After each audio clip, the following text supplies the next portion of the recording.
Make sure Dealet's up. Yeah, she's coming up. Showing Twitch, showing Facebook, YouTube, nothing so far. It says it's live and it's getting a connection, but there I don't see any video. There it is. That was weird.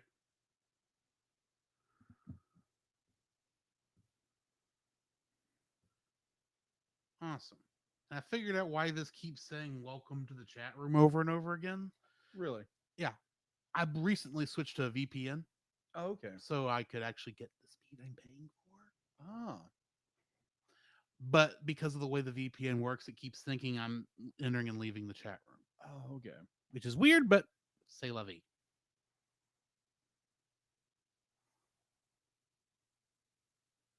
I hope you'll forgive me for deleting your post on Dallas's post, since I already had listed a pretty decent comment Oh, about advertising our show. I didn't see it. I know you didn't see it, otherwise you would not have posted. You would not have True. commented We, yourself. we have this tendency to like post the exact same thing. Well, except I went a little bit farther. It says, "Oh yeah, thank you for the reco. We're gonna be we're gonna be reviewing Lego Ninjago plus those episodes. So Mhm. join us over here on Twitch. I provided a link, but it's all good. Mm-hmm.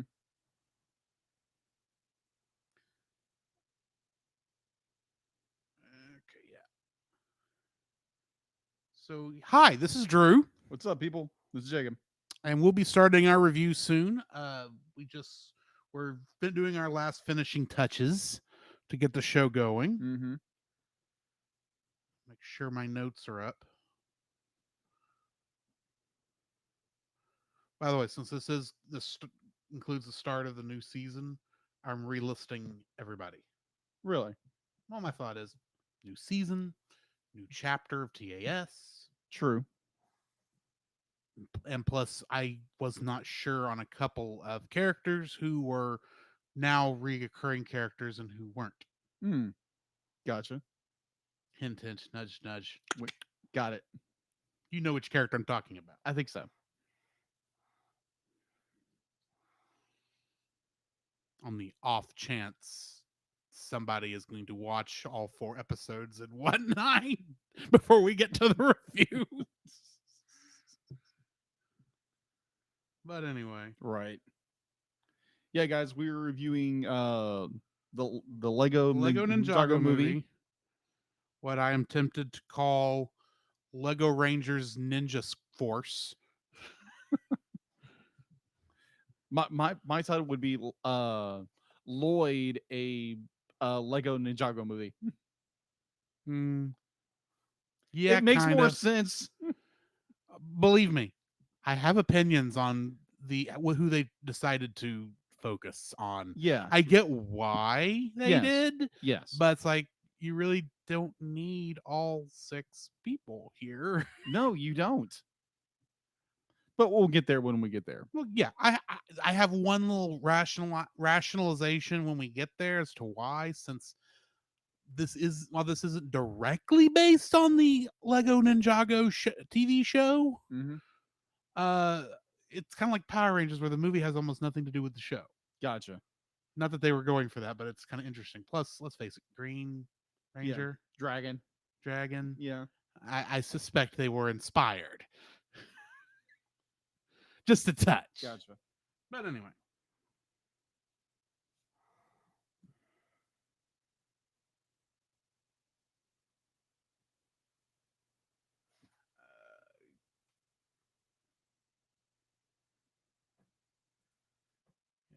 Card-ish. Okay, checking audio levels. I am quiet. Let's see if that helped any. That helped a little bit. Will you speak, please, sir? Okay, I'm turning you up. Oh my gosh, that reminds me of a certain character who popped up in season 2 that was annoying and a very dumb bird. Shorty? Bird. Well, he is kind of Shorty? That one episode, they were all birds. That is true, but he wasn't a crow.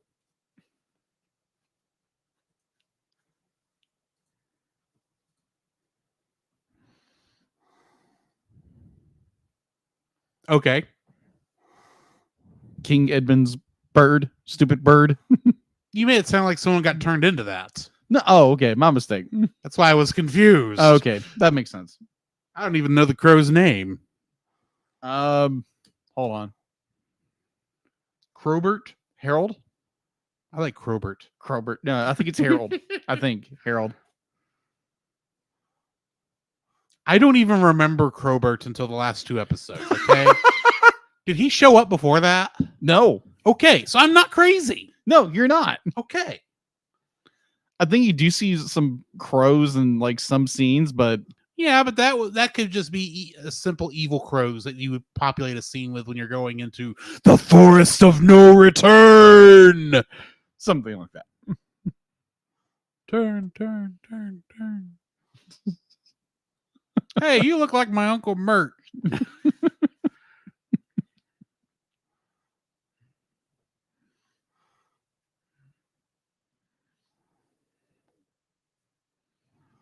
Anyway. Yep.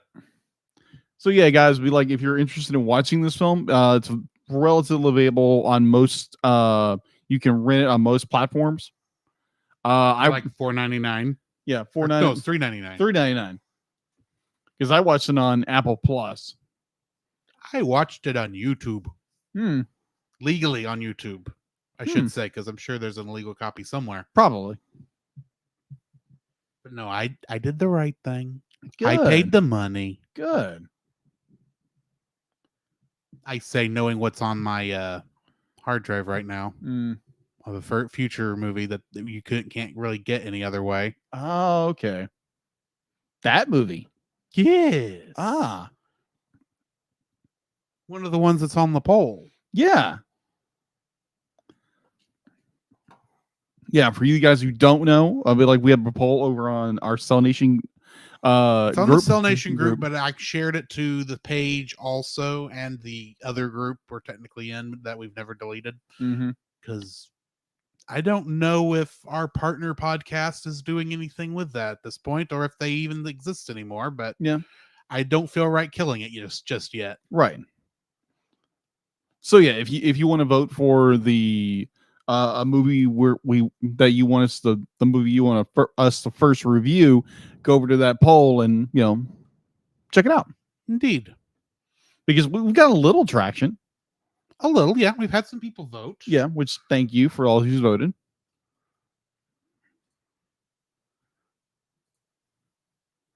See now, let's go over here for it. It's up here because I pinned it.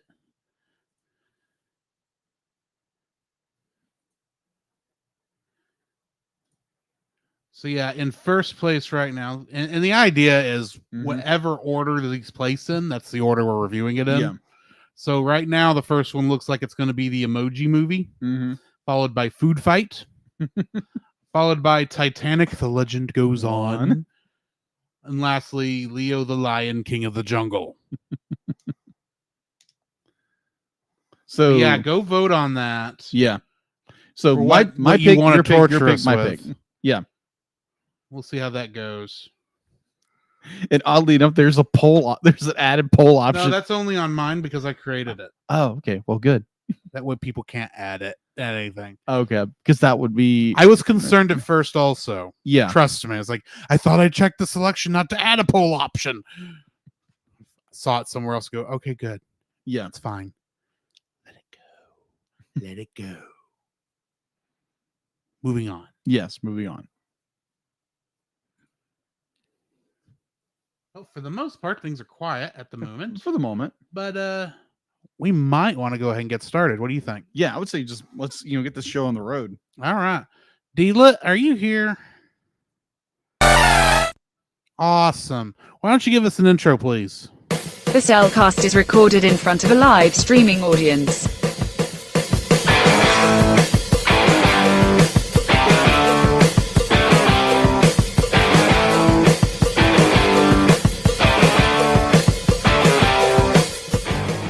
Hello and welcome to another episode of The Cellcast. Joining me today is a man who's green. Welcome, Jacob. For envy? I don't know about that. No, not envy. Green with desire.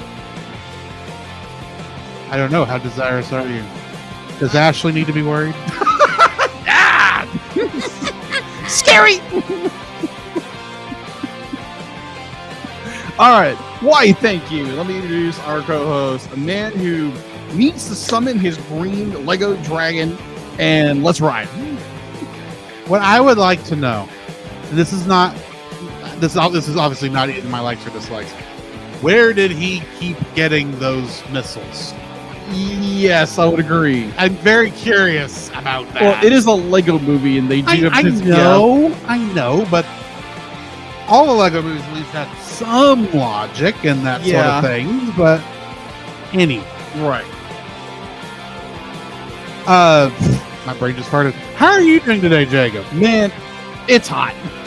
If you live in Texas or anywhere where it's nice and sweltering, yeah, it's nice and balmy in the great state of Texas right now. Yeah, Other than that, work's been pretty good. I went. Me and my girlfriend went to a small town here in Texas. mm-hmm. Uh, Well, you say it's a small town. It's about the size of the town we're in. yeah, that's true. Mount Pleasant, Texas, Mm-hmm. and we just had a great time. We went to an a private air museum. Yes, I've Which- been there. Oh, it's fantastic. In fact, I think I talked about that about a year ago, actually. yeah, you did. I remember that. I have pictures on my Facebook and everything. Yeah.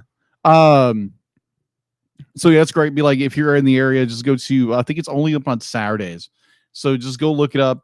Mid-Air Flight Museum. It's Mhm. free. It's open from like 8 to noon. Yeah, literally, it's small, and it's like, oh my gosh, the And- collection they have. And if you time it right, there may be a plane there giving flights around the airport. yeah, Open air.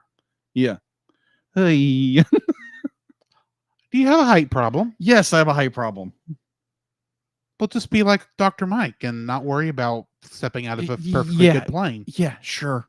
Right. Oh my gosh. But other than that, we went to a really good restaurant. We went to a toy store, which was amazing. Mm-hmm. And then we went to a peach orchard in Pittsburgh, Texas, right outside of that. Really good, amazing, absolutely amazing peach ice cream, which is the bomb. So Mhm. good. Other than that, it's been me and my girlfriend and my brother are going to Dallas this Saturday to go watch Garth Brooks in concert, which I am super excited about. It's only taken 3 months since you yeah. first started talking about it. Right. Well, when you're buying tickets like that, they kind of sell out fast. I get it. I'm just giving you a hard time. Right. So by the time the next episode, I can actually talk about what happened. So if you're interested in that, be like, I'll talk about it next Tuesday. Either A or week from this recording. a week from this recording. Thank you. Which Other is a than- Tuesday. right. Yeah, which is the Anyway, yeah. A day after Monday. But anyways, it's been pretty good. I can't wait for the weather to get a little cooler. oh yeah, not- I'd like that too. Yeah, I think everybody would. And Brain, just pray for rain because we need it We so need a lot bad. Oh of my gosh. rain. But yeah, I'm definitely looking forward to things coming up in this week. And yeah. So what has your week been like, Drew? My week's been pretty good. I was backed up on getting stuff released, and I haven't quite caught up yet on Cellcast on the Kingdom Hearts retrospective, but- Right. which is why there's not been one come out yet this week. Oh. But I'll get back to recording those probably tomorrow night. But other than that, I just pretty much hung out, tried to stay cool. Right. Had to call maintenance out to the apartment yesterday. Oh, what happened? Well, If you want to go into it. I can go into it. Let me put it this way. Have you noticed a smell in here at all? Maybe a little bit. That's probably from when the water was dripping in my bathroom out of the ceiling Oh. because the pan had clogged. Oh. Yeah, so I had to call him in to undo that Oh, fun. so that, I could run an air conditioner wow. because I need to be able to run an air conditioner right Right. now. Right. But yeah, that's pretty much the most exciting thing that's happened this week. I got you. So yeah. So Jacob, I do have another question for you. Yes. What would that be? What have you been watching? All right. So you have to remind me again because the anime that Chase put on at his house. What is Okay, here's the thing. I'm going to just call it El Hazard that? El Hazar. because he said it was El Hazard the Wanderers, but on the screen it said El Hazard the Magical World or something like that. Right. And I saw both names on IMDb when I was looking this up because I was trying to figure out who Loudmouth was. And I don't remember Loudmouth's actual name because I only remember him as Loudmouth. But Loudmouth, who's most likely to be he's the antagon- villain. He yeah, is the lead. antagonist. He is the lead villain. You know Right. what? From the second he shows up. Right. Yeah, we watched that Sunday night. Yes. That was interesting. Yeah, it's like the first isekai. True. It only Huh. beats out Digimon by like a year. All right. So yesterday while I was sitting in a box, I wasn't trapped in a box. I was at work, and it's, you attend a gas station for like 7 At hours. least the box is air conditioned. That is true. Amen to that. Unlike the parking lot. Yeah, which is a scorching. Been there. Yep, been there, done that. But I watched on Netflix the Pearl Harbor Attack Minute by Minute. It's Mhm. I think it's a three-part mini series, Yeah. which is done very well. Definitely, if you're a history nut like I am, it's worth watching. And it's good. It's very, very good. And so after to cleanse my palate of this movie, Right. while I was on Apple Plus, which is where I watched this film, Mm-hmm. I was scrolling through the shows I have saved Yeah. or I have purchased, Mm-hmm. and this was a series that I didn't realize I purchased the entire first season. I was like, oh wow, it's just continually going. This is interesting. So I wound up watching most or a chunk of the first season of Hannah Montana. Just had it playing in the background. Yes, I know you watch the show, I feel like it's just, I haven't watched the movie in this series in and a number of years. I'm like, wow, a lot of parallels here, and I think the show's better. Just saying. We'll get there when we get there. I'm trying to. Okay, hang on. I need to figure this out. Like I here. said, we'll figure it out. We'll figure it out later on. So Hannah Montana is Miley. What's her face? Because it's Miley Stewart. Cyrus, but I don't know their Stewart. Miley Stewart. But people didn't hate Miley Stewart, did they? No. Well, kind of. Maybe. Billy Ray Stewart, or whatever his actual character name is, because I know it's played by Billy Ray Cyrus. Right. He wasn't an evil mastermind trying to take over True. the tri-state area. Well, we'll get to the parallels later. Okay. I know this is you're trying to wrap your mind around this. Yes, it's like Good. what I'm seeing as a Power Rangers ripoff.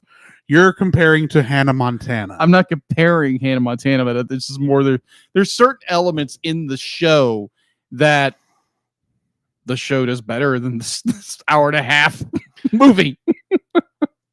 We will get there when we get there because Yes. I do have some issues with this movie. Yes. But yeah. Anyway, continue. Yeah. So after watching that, so while I was doing my notes, I actually had a lot of time on my hands apparently. So I watched The Phantom from the 1990s, the movie Oh yeah. with Billy Zane, Mhm. which is I feel like it's good. It's corny, but so good at the exact same time. Handsome Seeker of Darkness himself. Huh? What? Kingdom Hearts connection. Oh, He plays the original antagonist of Kingdom Hearts. that's right. I keep remembering that.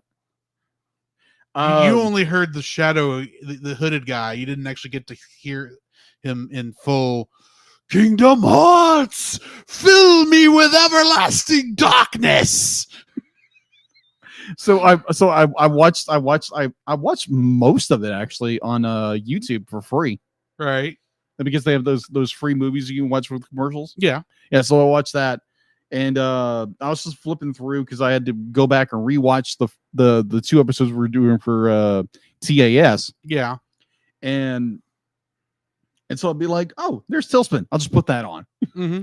And I loved Tailspin as a kid. It was a great show. Yeah, exactly. But yeah, I think I watched like the first 2 episodes were really good, and there again, it's Tailspin. So it's that weekday afternoon block. It was a Disney Disney afternoon. afternoon. Thank you very much. Same thing that had Darkwing Duck and DuckTales. Woo! Yeah, stuff like and that. a couple other shows. Something about gummy bears. Yeah, And, gummy oh, bears. yes. How could we forget? Chip and Dale. Exactly. Rescue Rangers. Exactly. Just question, be like, what was your favorite Disney afternoon show? Obviously, because you know, Darkwing Duck. When there's trouble, you call DW. Darkwing Duck. I had to ask that, right? Let's get dangerous. Yep. You're gonna get us a copyright strike. I didn't go that far. Oh, I know, but I don't know. I'm kind of torn because I loved Disney afternoons. I guess it would probably be I loved Darkwing Duck. Chip and Dale. I just love Chip and Dale. I love Chip and Dale. And How could you not love Magnum PI and Indiana Jones solving crimes that is true. with a guy addicted to cheese? Okay, I Ignore the movie.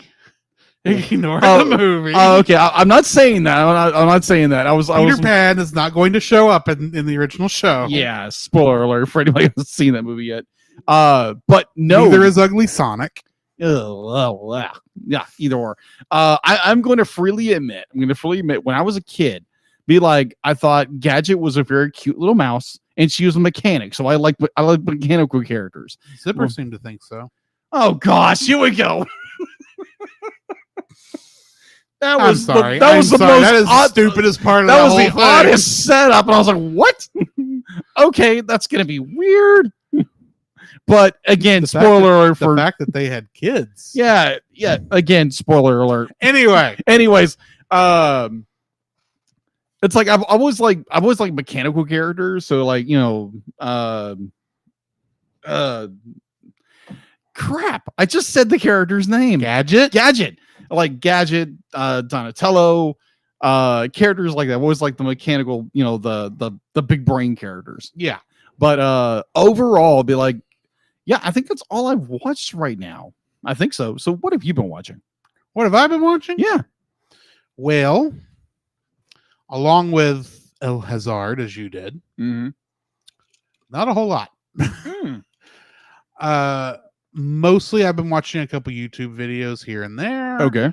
Played a little bit of not a new game. I had already bought it Right. like 6 months ago, Right. but for whatever reason, I'm only just now really getting into it. Nice. Yakuza Kiwami.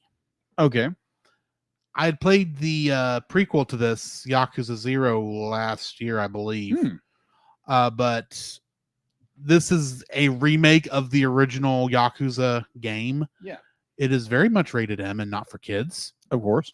But it's a fun little open world crime drama. Okay. I'm enjoying that. Cool. Been playing a little bit more Final Fantasy 14. Got our friend Chase to finally get to a point I've been wanting to get to him since he called me up and said, talk me out of buying the game. But yeah. That's I haven't really done a whole lot other than that, because I don't think I've gone and seen a movie since Thor. Yeah. So other than that, it's just been YouTube videos, Okay. but nothing really to speak on. I gotcha. Cool. Did see a couple interesting trailers that are probably going to show up in the news, Probably. but we'll save it for the news. Yeah. So yeah, speaking of the news, The Cellcast News with your host Jacob Heron.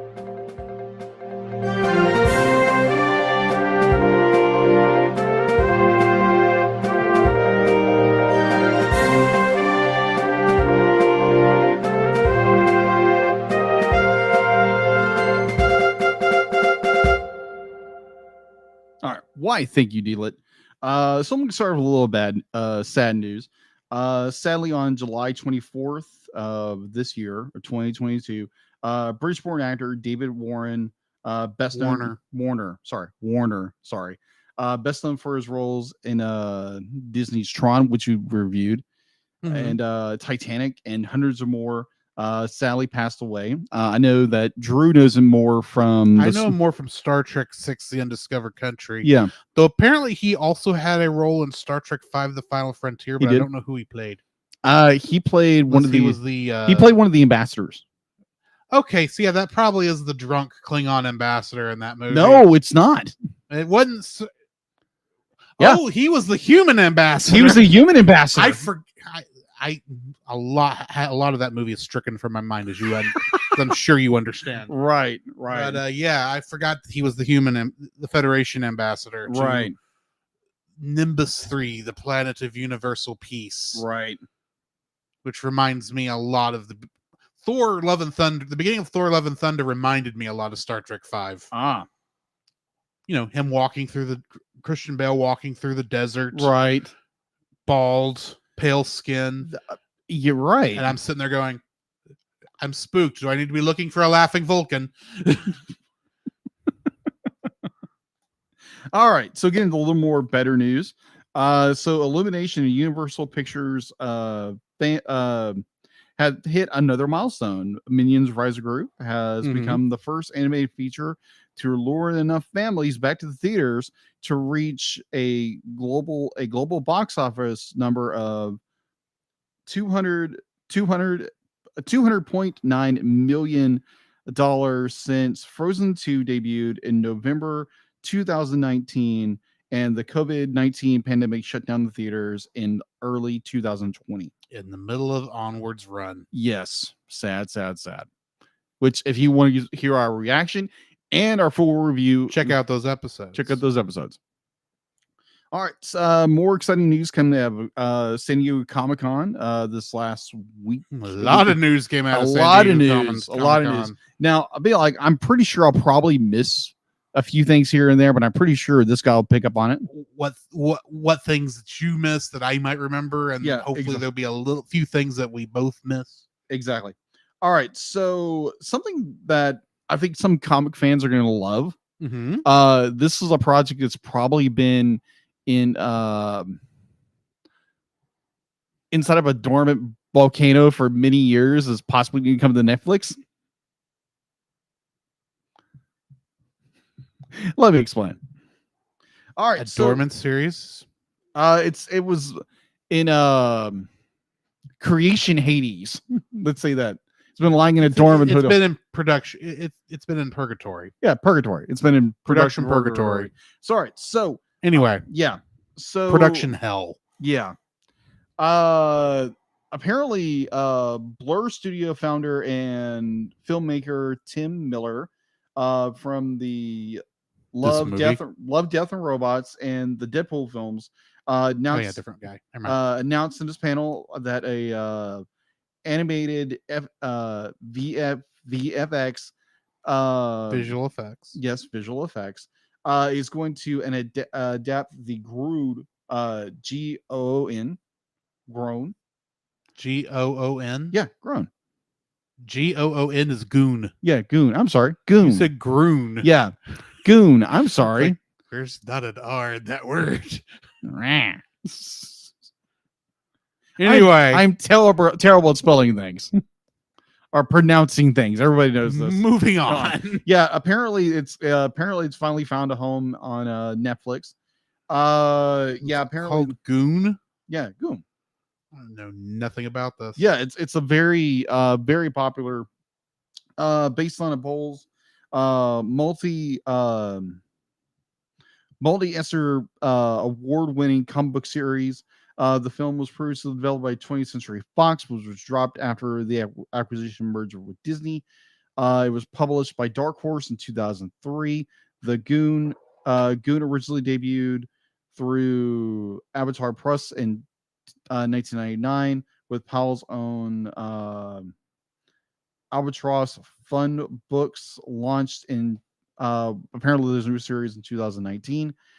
So the story follows a hulking orphan raised by his aunt, a carnival strong woman. When a gangster guns down his guardian, the Goon starts running the show, violently working his way through a horror comedy crime caper full of undead. Yeah, it just sounds like you're kind of a 1930s, 1940s kind of film noir fun time for a comic. Right. So yeah, original. Let's see. It's like, yeah, that's basically. Paramount has announced the third trailer for the third season of Star Trek Lower Decks. Yay! It You looks know, good. Yeah, what I've seen of it. Let's see. Lower Decks will return to Paramount Plus. Yeah, Paramount Plus. Thursday, August 25th. Streaming in the United States and Latin America. Crunchyroll has announced that tickets for Dragon Ball Superhero, which is the most oddest. It's because it's the problem is they've tied it to the franchise. Specifically, it's a tie-in to the show Dragon Ball Super, Yeah, and then the subtitle is Superhero, yeah, which means it's Dragon Ball Superhero. yeah. Weird, but yeah, It's about as stupid as Power Ranger Super Mega Force. very true. But yeah, that'll be coming to it'll be available for Funimation United States, Canada, Fandango.com. The film will be available in subbed and English dubbed. Mm-hmm. We showed over 2,500 plus theaters in North America on August 19th. This film will also be in select US based IMAX theaters. Which, Not the one close to us. yeah, because I know you've I've already looked it up because we're talking about doing a reaction to it. yeah, Close to us, there are actually 2 theaters showing this, yeah, which is amazing in and of itself for a Right. 1 week anime movie. right, And only the biggest screen we could possibly get would be the Big D at the AMC theater, nice, which is I think like close to IMAX, but it's not IMAX. yeah, But anyway, large format. right. All right, so kind of going into the Marvel Cinematic Universe, which is something we normally don't do on this show. I Am Groot is launching exclusively on Disney Plus, starting on August 10th. This will be 5 shorts available for viewers, and apparently it's about the adventures of Groot. Specifically Baby Groot. Yeah, Baby Groot. Because this ain't the teenager Groot from Endgame. Yeah. So speaking of MCU, teaser images come out for Spider-Man Freshman Year with its cast. It is said to be like the suit design. So this looks interesting. It's kind of like a homage to like Spider-Man's golden years. Yeah. Just kind of modern, that kind of stuff. Mhm. It looks cool. So yeah, that came out of Comic-Con. And apparently Daredevil is going to be in it. Yeah, apparently Daredevil's is in everything. Yeah, because he's getting his own show too. It's not animated, but I'm going to bring it up here. Right. And Charlie Cox is in both. Yes. Which makes me wonder, is Spider-Man Freshman Year MCU canon? maybe. I'm not sure yet. Plus, there's another thing that I'm curious if is MCU canon coming up, but I'm sure you'll get there in a minute. Possibly. So Spider-Man Freshman Year comes exclusively to Disney Plus in 2024. So one that we have talked about, not at length, some depth about, a TV show that we both loved as children, is coming back. Cheers erupted when the I'm gonna let you just No, just talk. I'm just supposed to be in the background. spoke finally of the Legend of X-Men the animated series and presented a sizzle reel Teaser? sizzle reel. Oh. Sizzle reel. A teaser sizzle. Anyway. Yeah. For X-Men 97 featuring the cast of the popular 90s animated series. They presented new artwork, animatics, and also with the original X-Men theme. And this is gonna be cool. A second season also been announced. X-Men 97 is an animated series from Marvel Studios that explores new stories from the iconic 1990s timeline of the original series. X-Men 97 will begin streaming exclusively on Disney Plus in fall 2023. Snick. Anyway. So that's all I have for info and stuff. Unless you are, wanting to say something Okay, else. just to verify, make sure I understood everything you went over. Along with Goon, which I knew nothing about. Right. You talked about Lower Decks. Yes. You talked about Spider-Man freshman year. Yes. You talked about X-Men 97. Yes. Did you talk about What If Season 2? No, I didn't. Because What If Season 2 is happening. Yes, it is. And it's animated also. Yes. But that's the only other animated thing I was really keeping up with. Right. I know they're also doing Marvel Zombies. Yeah, and it's going to be TVMA. It's going to be mature. Oh, fun. Yeah. Huh. But That's- you kind of want a zombie thing to be a little bloody. True. So Very, very true. Anyway, So that's all I have for info and stuff. all you got, the info and stuff. We jumped ahead. You mean I'm the sorry, news? I'm sorry. Well, let's back up from info and stuff, and how about we go over our spoiler-free review? Yes. Certified fresh and spoiler free. All right, we are reviewing the Lego Ninjago movie, or as I like to think about it, Lego Rangers Ninja Force. This is actually my second viewing. Really? I did see this in theaters when it came out, and I remember it being okay. Right.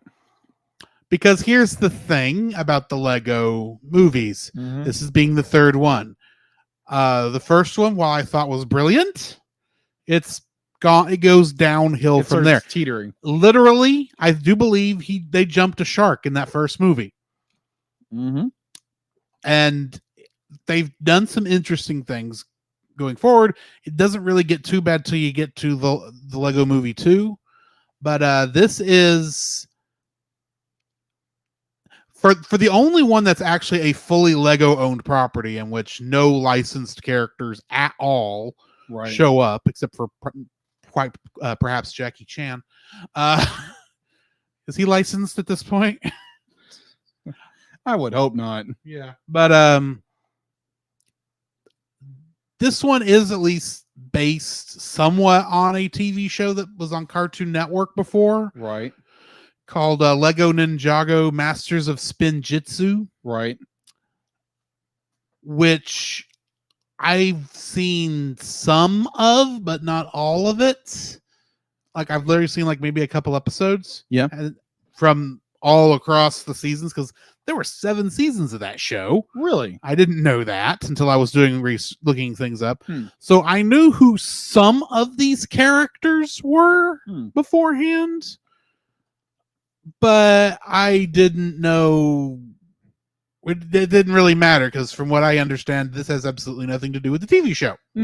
It's like Mighty Morphin Power Rangers, the movie, technically based on Power Rangers, right? Same characters as Power Rangers, right? Entirely different backstories, exactly.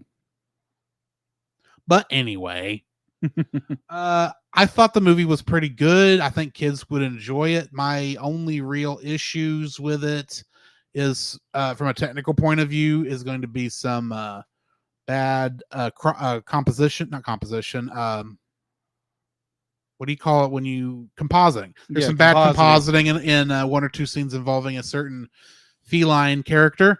Ah. But Oh yeah, definitely. that's really the only thing I'm really kind of super negative on, and I will Mhm. get some more on talking about that later. Mm. But for the story it's telling, I think it's pretty good. It's just that it's just standalone. It'd be a fun Gotcha. show. It's a fun movie. It's not necessarily bad, but it's not great. Agreed. But that's just my spoiler-free thoughts. What are yours? My spoiler-free thoughts to this film. This is the first time watching this film, and I have issues with this film. I feel like it's a well done, like animation wise, it's done very well. It's got very good effects. Mhm. The story is just yeah.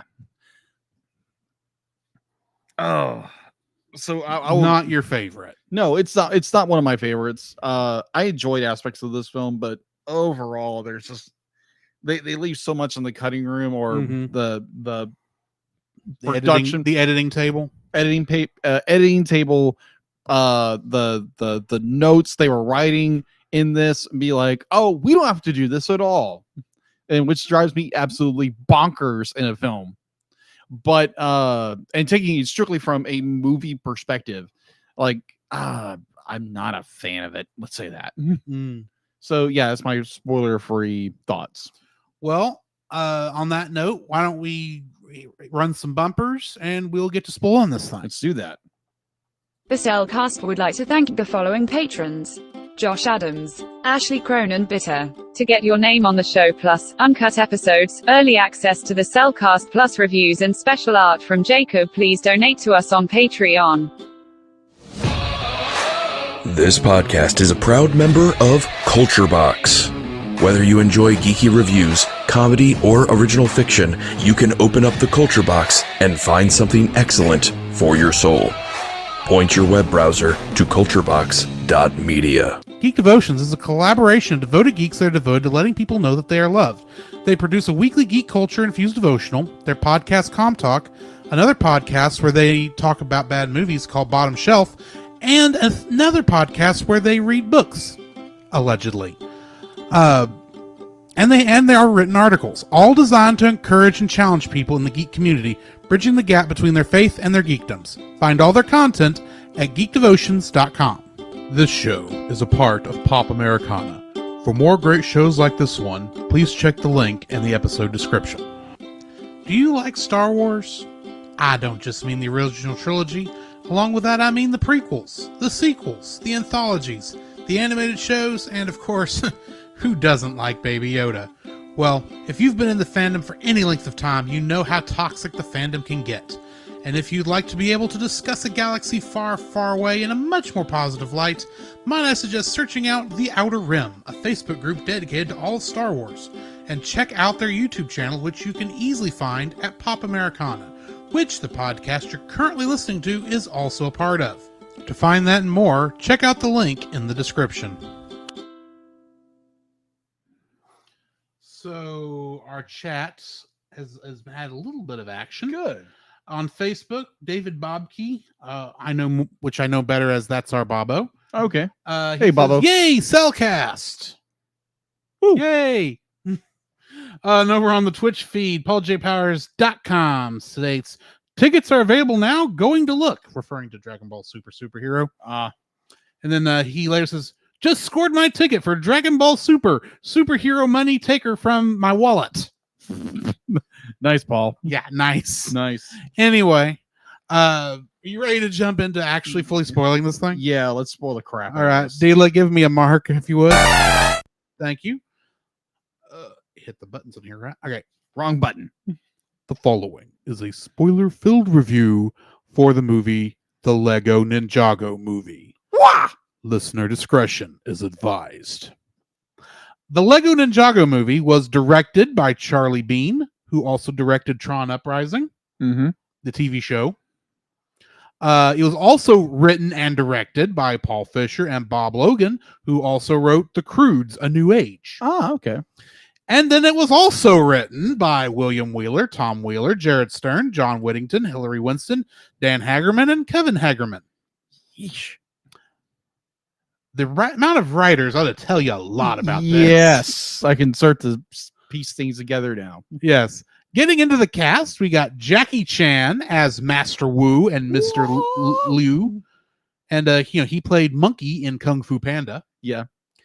Dave Franco, who played Lloyd Garmadon. Mm-hmm. And he played Greg Sestero and Mark in The Disaster Artist, the making of The Room. The Room. Mm-hmm. Fred Armisen played Cole, and he was Speedy Gonzales in the Looney Tunes show. Mm. Kumail Nanjiani was Jay, and he played Kingo in The Eternals. Hmm. Michael Pena played Kai, and he was Terrence in Tom and Jerry.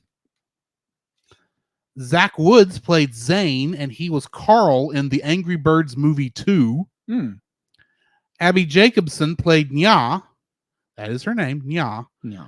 And she was Katie and Dog Cop in The Mitchells versus the Machines. Okay. You know, the main character. Okay. Yeah. My voice cracked. Yes. David Burrows played Fuchsia Ninja for one line. Oh yeah, Fuchsia Ninja. And he is actually an editor in a bunch of the Lego movies. Really? This was a cameo for him. I gotcha. Justin Theroux played Garmadon. Garmadon. And he was the Tramp in the live-action Lady and the Tramp movie. Really? Yeah. Okay. I could actually hear that. Hmm. I haven't watched the movie, the live-action Lady and the Tramp movie, Hmm. but I could probably hear that. Olivia Munn played Coco, and she was Psylocke in X-Men Apocalypse, Really? along with being one of the major commenters on G4 back in the day. I gotcha. I thought I recognized her. And last but not least, Pearl and Ruby played Meowthra. Real who? The cats. Yeah, the cats. Played, It's the two, I listed the two cats who played Meowthra. I gotcha. Pearl and Ruby. This is their only movie. Pearl and Ruby. I was like, okay, is that from like the TV show Ruby? No. Okay. The It's just the cats. The cats' names were Pearl and Ruby. Okay. And they both played Meowthra. Kingdom Hearts connections.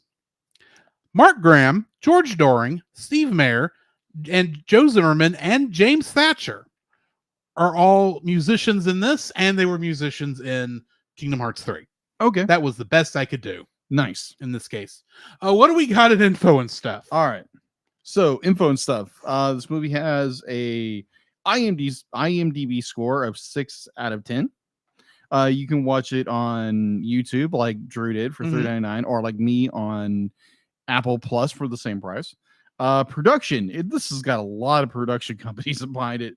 Warner Brothers Pictures, Warner Animation Group, Rat Pack, Doom Entertainment, or Dune Entertainment, Lord Miller Productions, Vertigo Entertainment, and Animal Logic.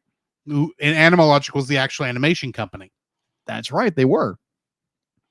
Everyone else was production companies. Pretty much. All right, distribution was Warner Bros. Entertainment. Release date was August. My nose is just.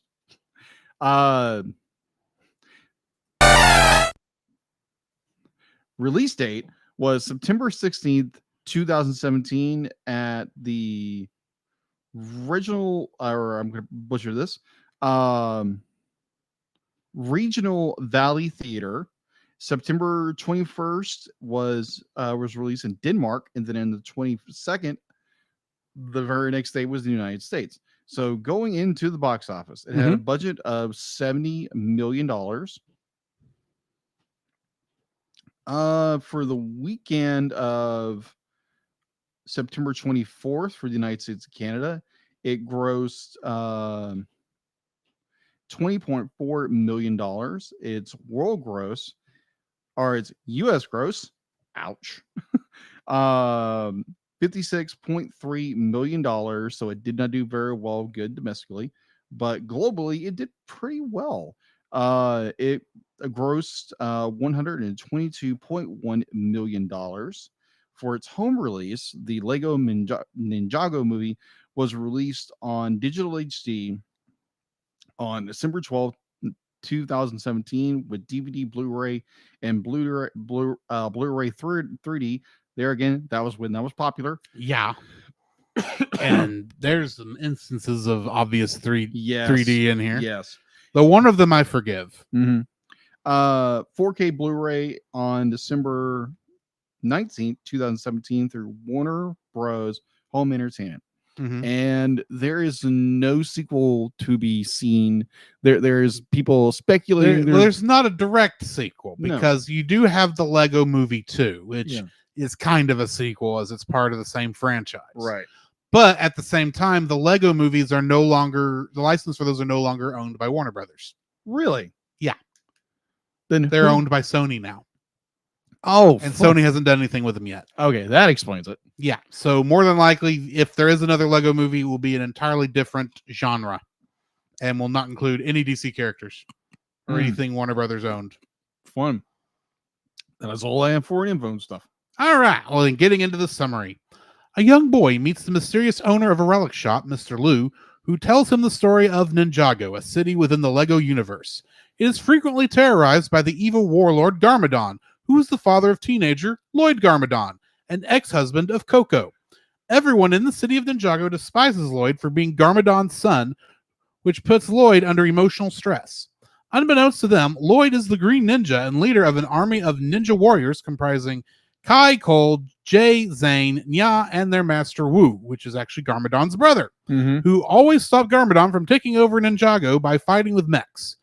When Garmadon is again unsuccessful at conquering Ninjago, his tech division shows him a giant new mech.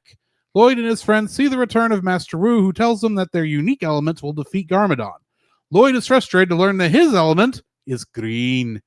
While Kai has fire, Cole has earth, Jay has lightning, Zane has ice, and Nya has water. Wu also mentions the ultimate weapon, giving Lloyd new hope of stopping Garmadon, despite Wu warning them that nobody can ever use the device. The next day, Garmadon attacks Ninjago with his new giant mech, and this time defeats Lloyd. As Garmadon gloats, Lloyd returns with the ultimate weapon and fires it, only to reveal that it's really a laser pointer that attracts a live-action cat named Meowthra. Ha ha. Garmadon points the laser at the ninja's mechs, which the cat destroys, but Lloyd breaks the laser pointer. As Garmadon celebrates his victory, Lloyd unmasks himself and denounces his father, leaving Garmadon confused. Lloyd meets up with his friends and Master Wu, who tell them that they must use the ultimate weapon to stop Meowthra from destroying Ninjago, which can be found on the other side of the island. Garmadon overhears his brother talking about the weapon, follows close behind, intercepts Wu, and fights him only to end up in a cage defeated. However, Wu loses his balance and falls off a bridge into the river below. Before being swept away, he tells the ninja they must find inner peace. The ninja continue with Garmadon leading them, much to Lloyd's disappointment. Despite this, the two bond throughout their journey, while the ninjas learn not to rely solely on their mechs to fight. The group survives an encounter with Garmadon's fired generals, that he fired out of a volcano, and Garmadon teaches Lloyd to throw. They eventually crash down onto the Temple of Fragile Foundations, Garmadon's childhood home. He tells Lloyd that his mother was a warrior named Lady Iron Dragon, and that he wishes he had stayed with him and his mom after deciding to conquer Ninjago, but he couldn't change, so they had to stay apart. The ninjas find the ultimate weapon, a chest consisting of a set of Lego pieces that resemble their elemental powers, only to have it stolen by Garmadon, who remains resolute in taking over the city after Lloyd rejects his offer to replace a mutinous general.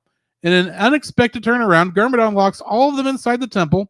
I guess this is unexpected. I saw it coming from a mile away. Yeah, same here. Lloyd realizes that the inner peace means that they must unleash their elemental power, and they escape from the collapsing temple. Right. As they fall off a cliff, Wu saves them with his flying ship, the Destiny's Bounty, and they head back to Ninjago City.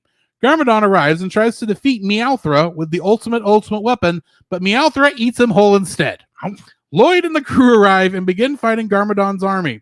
As Lloyd approaches Meowthra, he reveals to everyone that he is the Green Ninja and realizes that green means life, and his element is what connects the ninjas and the family together. He confronts Meowthra and apologizes to Garmadon profusely, saying that he forgives them. Garmadon cries tears of fire, which causes Meowthra to vomit him out. After Lloyd and his father are reconciled, Meowth becomes the mascot of Ninjago, and Lloyd is hailed as a hero. Mr. Liu finishes the story of Ninjago, informing the boy that he will start training him as a ninja at dawn after the boy shows potential while the film ends. Finally. Getting into the trivia for this. And then you can start bashing it. No, Okay. I'm kidding. Following the tradition of other Jackie Chan movies, bloopers are included at the end, Yes. but only of the live action segments. Yes. Of Jackie Chan catching cups. Yes. But at least it's there. Yeah. The plot diverged from the television series that it was based on. However, according to show producers Kevin Hageman and Dan Hageman, the creators of the show, in a tweet, the show designs will have some changes to match the movie's designs. The ringtone on Lloyd's phone at the beginning of the film is the theme song of Ninjago Masters of Spinjutsu, 2011, on which the movie is based, loosely. Yeah, loosely. During the scene where Lloyd says he is sorry to Garmadon for saying he wish he wasn't his father, Dave Franco actually broke down crying. Really? Mm-hmm. Interesting. The movie was first hinted at in a bonus feature on the Lego Movie 2014 Blu-ray called Enter the Ninjago. In the short, an executive changes several scenes in the Lego Movie to feature Lloyd because kids love ninjas. Emmett suggests that instead of changing the movie to add a ninja, they just make a movie about ninjas, while the executive claims is a great idea. The rest of the short becomes a trailer for this untitled movie, which they claim would go on to be a major bomb at the box office. Domestically, yes. Lloyd asks if he can be the gold ninja instead of the green. This is the reference to the television show in which he actually does become the gold ninja. Huh. During the scene where the kids move to the other side of the bus when Lloyd sits down, Ferris Bueller from Ferris Bueller's Day Off can be seen on the far right corner. Really? His jacket and hair are a dead giveaway. And John Bender from The Breakfast Club can be seen at the back of the bus, the one with the mullet and the jean jacket. Clever. This is the first theatrical Lego film movie to not have any DC Comics characters. Right. Each Lego movie has a bad father and needy son dynamic. True. This is the second Lego movie to be released in 2017 following the Lego Batman movie. Ah. Dave Franco, the voice of Lloyd, is married to Alison Brie, who provided the voice for Unikitty in the Lego movie. Ah. This is the last Warner Animation Group film to feature Warner Brothers Pictures logo with a Time Warner company at the bottom. Huh. Last but not least, this film came out the same year as the 2017 Power Rangers movie, who is also about a group of 5 teens who gain the power to transform into a team of superheroes to fight evil. And in addition, that much like this film is based on an already existing kids TV show and property. Which also failed domestically. Yes. Because it's, well, anyway, Yeah.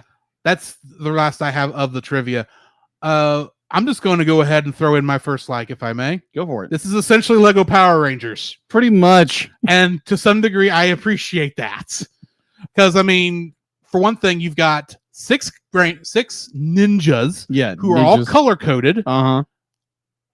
Interestingly enough, red, blue, white, black. I don't remember what the color of what Nia's color was. I guess that's blue. There's 2 blue ones because Yeah, there's 2 blues. So it's like a lighter blue. and a cyan, we'll say. Yeah. And then green, of course. Yeah. With the Green Ranger, Green Ninja, obviously being the leader, which Tommy would end up being in Power Rangers, Yeah. though not As the White Ranger. As the White Ranger, but Right. we'll count. And let's face it, this kid kind of looks like Tommy if Tommy had blonde hair Yeah. and was a Lego man. And could play the entire time. All we're missing is Lloyd going, I can't do all of Tommy's things. But yeah. It's essentially Lego Power Rangers, and a part of me enjoys it for that. Really? Just that simple aspect. Okay. You got a hint, you got 2 big transformation sequences in the middle of this film. Right. You've got giant robots that were this close to actually having to transform into a giant combining robot Right. to attack the giant shark robot that Garmadon had. Right. I mean, the only other really thing you're missing is a witch who keeps having headaches. That's all you're missing. Very true. Very, very true. So yeah, That's my first like. This is essentially Lego Power Rangers. I agree with you. So I'm gonna mix my likes up a little bit because it just makes more sense after your first like. We have a kaiju kitty. We have a kaiju kitty. I like it in concept, but more on that later. Right. I thought it was very funny. I was like, wait, because when Lloyd pulls out the secret weapon and it's like, that's a laser That's a pointer. laser pointer. That's a laser pointer. And I remember when I was first watching this and going, wait, what? A laser pointer? That's not good. Why is it giant? Wait a minute. This is Lego movie logic. Yeah. What? Oh no, we're about to get a cat. Because the cat was at the beginning of the film. Yes, it kind Cat's of gonna be foreshadowed it. I was like, More on oh, that later. yeah. Because I will bring up something that probably you haven't noticed. Oh, okay. But I thought it was really enjoyable that they did this live action. Now, granted, there's a lot of problems with the layover, Mhm. but I thought it was kind of funny. The cat's just trashing the city like a cat would. And I can see that. If this, anyway, Yeah, I thought it was just funny. I thought it was funny that be like they did that. I thought it was very unique. They decided to bring an actual cat in and not just make a Lego cat. But yeah, I thought it was funny. And plus, the cat trashes the mechs Zords. yes, more on Meowthra later. 'Cause Yeah. I have some opinions, Right. but anyway, That's my first like. my second like is that in this film, Lloyd has to actually learn how to forgive. We Yeah, actually do I have a agree. decent theme in here where Lloyd feels ignored by his father. Mm-hmm. He's annoyed that his father is an evil villain, and it's caused so much trouble with his life. Admittedly, he's got more reasons to be annoyed at his father than I think most of us have reasons to be annoyed at our fathers, whom we are. But he has to come to realize, anything that his father did to him, either directly or indirectly, doesn't matter. He needs to forgive him because they are a family, and if they're ever going to become a real family again, forgiveness has to happen. I agree with you on that. So yeah, I'd say a good big theme of this film is forgiveness. Yeah, I completely agree. The overarching theme is really good with the idea of forgiveness and learning to just learn to forgive, learn to forgive. That's a very crucial lesson to learn in a lot of ways. Yes. My second like would actually be the actual background. We finally get to this background that has been driving me nuts the entire film, that they finally get to it, but it's actually the background on Coco, yes. the mother. And I was like, oh, this is kind of cool. That'd be like they finally I'm just like, I'll get there when I get in this like, but the notion or the realization that'd be like, oh, the mother's a ninja, the mother's are a warrior or something like. They don't some really kind of warrior. We don't. Some kind of We warrior. only ever get to see her in the flashbacks, and that's obviously through Garmadon's nostalgia classes. Yeah. So, and at the very end where she's like training people and that kind of stuff in her Yeah. armor. But and at least they do hint at that near the beginning with Nyaz driving through the school on her motorbike, and it's got her painted on the side of it. oh yeah, that's right, it does. Mm-hmm. I didn't catch that at first, but touche. Yes. Uh, At least it is hinted at, but true. I do love the idea of, now granted the plot of this is like, okay, you have this mystic warrior or ninja, whatever she is. Mhm. I promise what they start you throwing around ninja the entire time. Either way. That Garmadon sees her, they fall in love and Mhm. be like, and it's like, oh, I'm gonna change and da da da da da da, and that she realizes she can't go down this path and blah Yeah. blah blah blah. She takes Lloyd with him. Garmadon becomes Garmadon, and I thought it was interesting. I thought it was an interesting plot. Mhm. I was like, okay, so we're finally getting somewhere with this whole thing. It's like, with how did How did mom and dad actually meet? Yeah. But yeah, that's And what I was what saying. caused them to separate. Yeah, exactly. I thought it was very. I thought that was I agree. That is a very interesting backstory for Yeah. that. I don't know if the show ever went into that kind of a thing. Because like I Right. said, I didn't watch a lot of the show, but right. yeah, I thought they did a lot of good job there. Mm-hmm. Anyway, Yeah, that's my What is my yours? third like is the live action bookends segments. Hmm. That those parts with Jackie Chan and the little kid whose name Yeah. I don't have a name for. Right. It's not the kid from that. It's not Lloyd. Yeah. I thought those were done very well, especially with the when he changes out the broken Lloyd for the ninja version of Lloyd. Yeah, There and that's and of course it's Jackie Chan. of course. He's a great he's Jackie Chan. Yeah, he's a good actor. He's a great actor and he's Yeah. a good martial artist and he does a good job with this. Right. Yeah, it's just a fun it's just a fun little bit of a setup and Yeah. ending, and I appreciated it. Okay. My third like would actually be the mechanics of how they do like Legos, like when it comes to the mechs. Yeah, The mechs, and like you get the shark mech, you get the fish mech, you get all these other mechs, but you actually see the mechanics of how they work, and because obviously they're using Legos. Yeah. So This is Lego still mechanics are just freaking amazing. this is still using the same concepts Yeah. of how to handle the Lego pieces that the Lego movie and the Lego Batman movie used, where it's stop motion but it's made with CG. Yeah. Yeah. Except they've slowly moved away from making it obviously feel like stop motion. But anyway, Very true.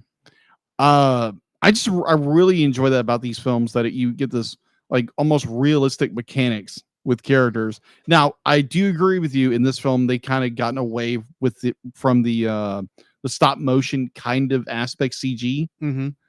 But I like overall be like, you look at like when the mechs are destroyed and you can see the spark be like the mechanics moving and that kind of stuff. I really enjoy that. yeah. Yeah, having more of a mechanical mind, I really enjoy that. Mhm. So yeah, that's my third like. Well, then let's get into our dislikes. Meowthra. Okay, what do you not Here's like? the thing. You know, I like Meowthra as a concept. okay, Here's the problem. okay, Implementation. okay.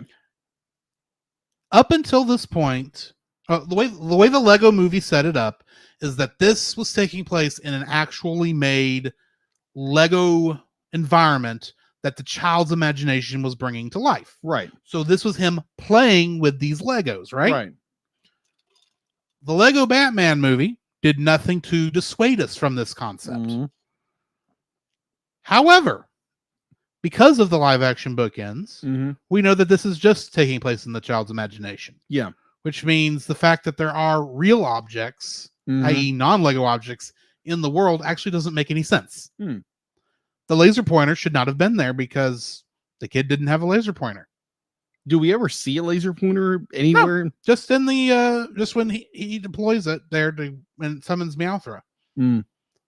And then you get Meowthra herself. Yeah, Like I said, I like Meowthra in concept.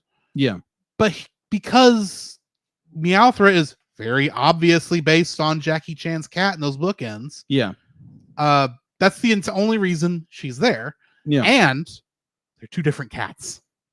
True, they are two different cats. Painfully obvious two different cats. Yeah, as you say that, yes. Yes, because they're entirely different fur patterns. They are both gray cats, but one is a dark gray tabby and the other is a light gray tabby. That is true. And dark gray tabby is fatter because True. it's an older cat. Yeah, Now you can maybe claim that the cat in the story is a younger version of the cat, since this is a story that Jackie Chan is telling, mm-hmm. not Lloyd, Yeah, whatever the kid is. Yeah. Except it's very obvious he's making it up as he goes along, yeah, because Lloyd was the name of the character the kid brought in. yeah. So Lloyd, it couldn't be the same Lloyd from the thing if this is a legendary story he told before.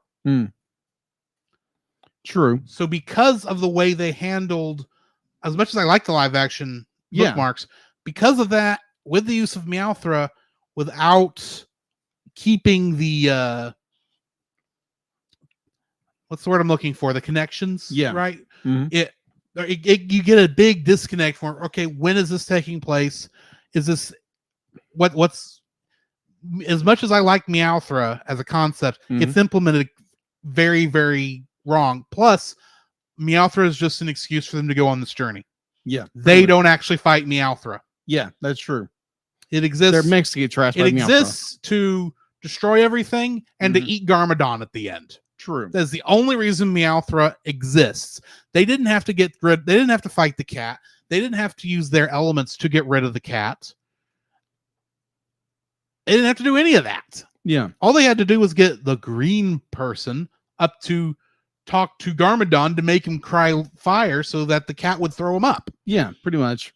Which means the cat could have been anything. It didn't necessarily have to be a live action cat that happened to be romping through the town. Yeah. It literally, as much as I like Meowthra as a concept, they didn't.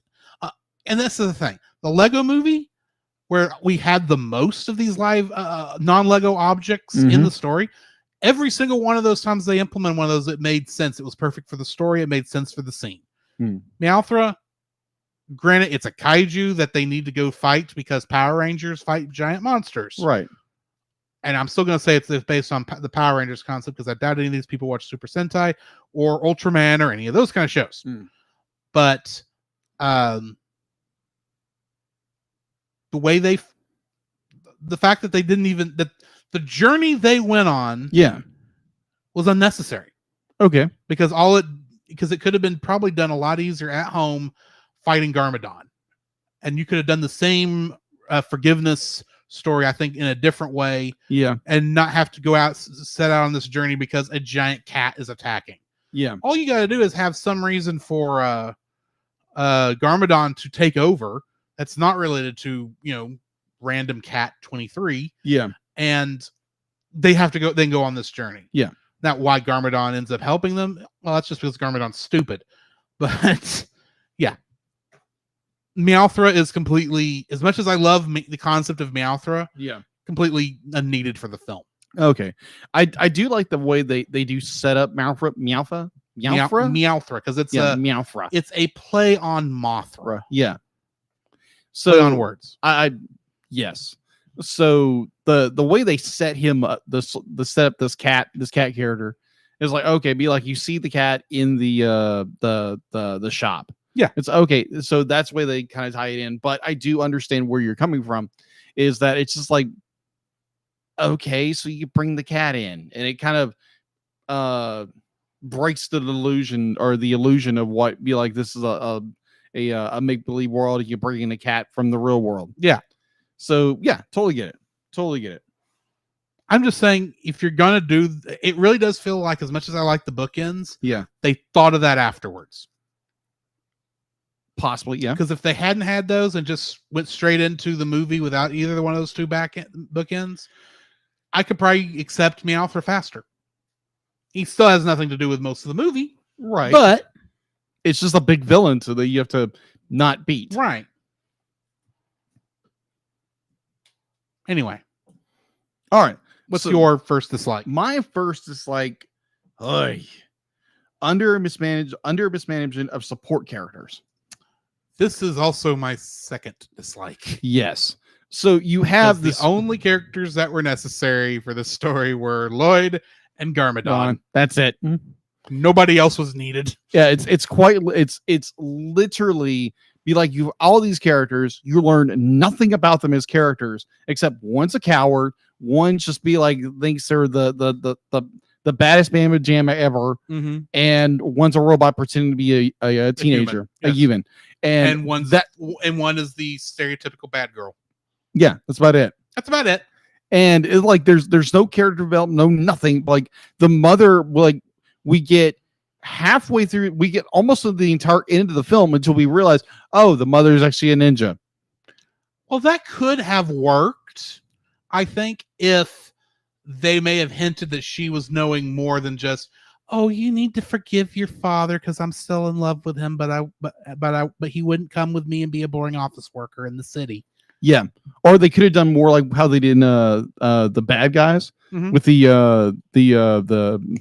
assistant mayor, I think it is. Yeah.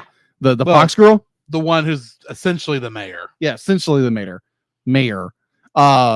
They could have done that with kind of hinting here and there. Yeah. They hint at it. This movie does not hint at it at all No, outside vaguely. of when Nya's riding her motorcycle through the school. Mhm. It's just, I just got my new paint job. It's based on this cool warrior from Legend she's like my hero. It's like, Yeah. oh, okay, that's interesting. Yeah. That text was not shoehorned into the scene at all. Yeah. Yeah, literally shoehorned into it. Yes. It's just, oh my gosh. Like I mean, never, the only thing that would have shoehorned it in more was if someone said, Lloyd, she kind of looks like you.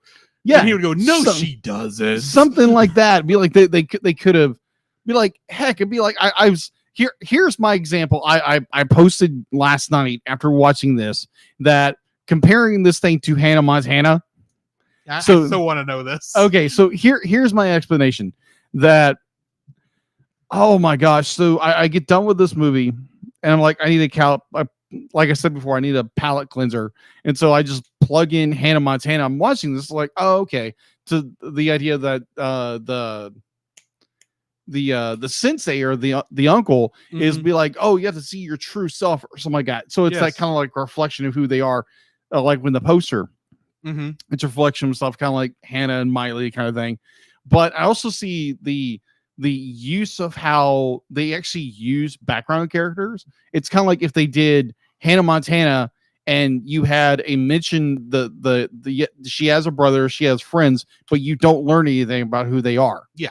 And this is be like with this movie, you learn absolutely jack nothing about characters except for Lloyd. And I understand. I completely understand why, because it's the shop owner played by Jackie Chan is trying to make a point with this young Right. with this young shop attendee. But it's such a underutilizing all these characters that are in this film, and you use them for virtually nothing except for teammates that Mhm. Well, okay. Let me jump in on that. okay. If this movie were standalone, i.e., not based on anything, and it was Yeah. everything was created for this movie, Right. what do you think the chances are he would even have teammates? I have no idea. I'm guessing none. Probably not. Because I can guarantee you the only reason he has teammates here Yeah. is because The TV show has them. no, not the TV show. The toy That makes sense. that this is based on. yeah. The toy that the show was based on, where most of the characters were given characterizations. Yeah. And more and more of their backstories would have actually been looked at, Right. had team members. In fact, here's an interesting thing. I just did a brief bit of research. Mhm. Do you know who Lloyd is in the show? No. He starts off as the bad guy. Oh, that's interesting. He's actually a villain who actually released the other, not a villain, he was a brat. Yeah. To get right down to it. He was a brat that released all the villains because he threw a tantrum, which included his father, though he didn't know it was his father, Garmadon. Yeah. And that's the reason, and they all had to fight him. And every time, every episode in the first season, Lloyd was doing something that caused the bad guys were serving Lloyd because he released them. Yeah. And it was that back and forth. It was kind of this. It was Power Rangers, but it really wasn't Power Rangers. Yeah. yet. It was just that kind of a thing. And yeah, at the end of that, when he realizes, I don't know if it's at the end of the first or second season, he joins the good guy team, and of course, he Tommied when you get right down to it. He was the bad guy who was interesting because they had to make him interesting to be a bad guy. Right. And then he went through a redemption arc, which automatically makes him more interesting. And that's why he's really the character I think most people remember from the show, because all the other characters, while they had characterizations from what I saw, they were mostly, it's like, yeah, we have a Red Ranger, we have a Blue Ranger, we have a White Ranger, and we have a Black Ranger. And the girl was not even a ninja at that point. She was someone she was actually their tech maker. Oh, okay. And yeah, Master Wu was still around, don't get me wrong, Right. and he was definitely playing the Zordon, but yeah, the only reason those characters Yeah. are in this movie is because they were in the show Yeah. and they were in the toys. Yes. That is the only reason. Absolutely. The only reason, now granted, I don't know about Lloyd's mom, Yeah. where if she was created for this or if she was created before this. I know Garmadon was in the show, and I can tell you that he got his powers from what I read because he was bitten by a snake that was bitten by a spider, Mm-hmm. which is both stupid and, you know what, I'll go with it because this Yeah. is kind of a stupid concept. Yeah. Agreed. But and it was obviously this was all meant almost parodying Power Rangers in the Yeah. show, and now it's plot points you're supposed to be paying attention to. Yeah. Also, he and Master Wu were much older Okay. in the show. They're only like 724 or something. Yeah. In So the other show, they're like 1500. Oh wow. They're like super old. oh okay. And Master Wu is actually still younger than Garmadon, but reason Garmadon looks younger is because he was sealed for who knows how many years Yeah. and didn't age. Yeah. Why didn't they go with that storyline? And that's the thing. What I just explained to you is 10 times more explanation than we got in this movie about Yeah. anything. Yeah. Exactly. I didn't, like I said, I didn't know one of these characters was a robot when I was first watching this thing. Yeah. And so when Zane starts talking, he goes, "Sure, I am a normal human teenager. I am certainly not a robot." I'm thinking, are you? Or are you an alien? Because that makes about as much sense as you being a robot. True. We don't know. If you take this movie by itself, which you have to, Yeah. because it's in its own continuity, Okay. because it wasn't Ninjago City in the show, from my understanding. Okay. It's entirely different. The plots are entirely different. We have nothing about the Serpentine, which is apparently the name of the villains in the other thing. Right. We just have Garmadon. He's the bad guy. Mm. He apparently likes sharks. Apparently. I don't think he know if their sharks even showed up in the show. Mm. It's like Mighty Morphin Power Rangers, the movie. Exactly. It was made because it was popular. Mm-hmm. And they didn't bother to try and keep it in continuity with what it was based on. Right. More on that later when we are on the Monster Island Film Vault There later we in go. the year. There we go. Because that's going to come up there too. Right. But yeah, it's because Lloyd and Garmadon are the only characters that exist in this. If it wasn't connected to anything, they'd be the only characters. Yeah. The Agreed. others are just filling the spots. I would agree with you on that. Otherwise, they hold no point other than they are the other elements. Yeah. It's like And they're the teammates. That's they're it. the teammates. That's it. It's like, that doesn't really work because y'all didn't even use the ultimate weapon, even the version that wasn't the thing you actually went and searched for. Yeah. Pretty much. But anyway, Yeah. I think it's a extremely underuse of support characters and fleshing them out in some capacity, but they with don't. this many writers, Yeah. including the writers for the show, the Hagmans that I Yeah. mentioned at the bottom of that list, they were the writers from the show. They were the showrunners Yeesh. of Spinjitzu. Yeah. They apparently barely got a word in edgewise because Apparently. this is not following what they were doing. Right. So anyway, Yeah. So that's my first is like, mm, what is yours? mine was that. Well, that is yours. Okay. Yeah, that was my second dislike. Okay. What's your second dislike? Okay. So my second dislike is it's a predictable story. Mhm. It's very predictable. It's like, oh, okay, so they're gonna do this, they're gonna do this. It'd be like it starts telegraphing itself or telescoping itself Yeah. as a story, and it's just so predictable. It's there again. It's a children's show. It's based off a children's show. Yes, but we've seen so many other movies Yeah. that were made for children that weren't this predictable. Yeah. Agreed. Modern movies that weren't this predictable. Right. And I don't mean Disney Pixar, even though they have made this mistake also. Right. Yeah, it's just if they would have taken more of like be like obviously it's a story about Lloyd and the conflict with his father, and it's like okay, you can just be like okay, we're doing this, we're doing this, we're doing this, and Lloyd is just annoying the entire time. I understand he is a upset teenager that no one likes him, Mhm. and it's just like oh my gosh, can we stop running this point into the ground? Do something else. Create a different plot point or something like that. Yeah. Make it where maybe Garmadon.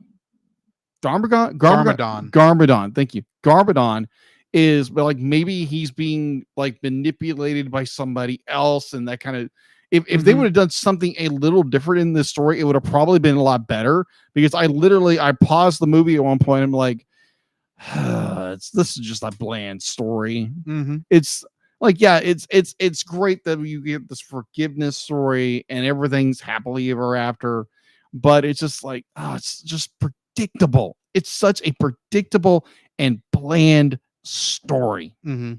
So that's my number 2. What's your number 3? The ultimate weapon is useless It is. because here's the thing. They go on the search for this thing literally 45 minutes into the movie is when Yes. the search starts. Yes, 45 minutes. We're told we're told about their elements, Mhm. fire, water, ice, wind. No, wind is not used. Should have been, but it's not. Yeah. Fire, water, ice, lightning, and earth. Yeah.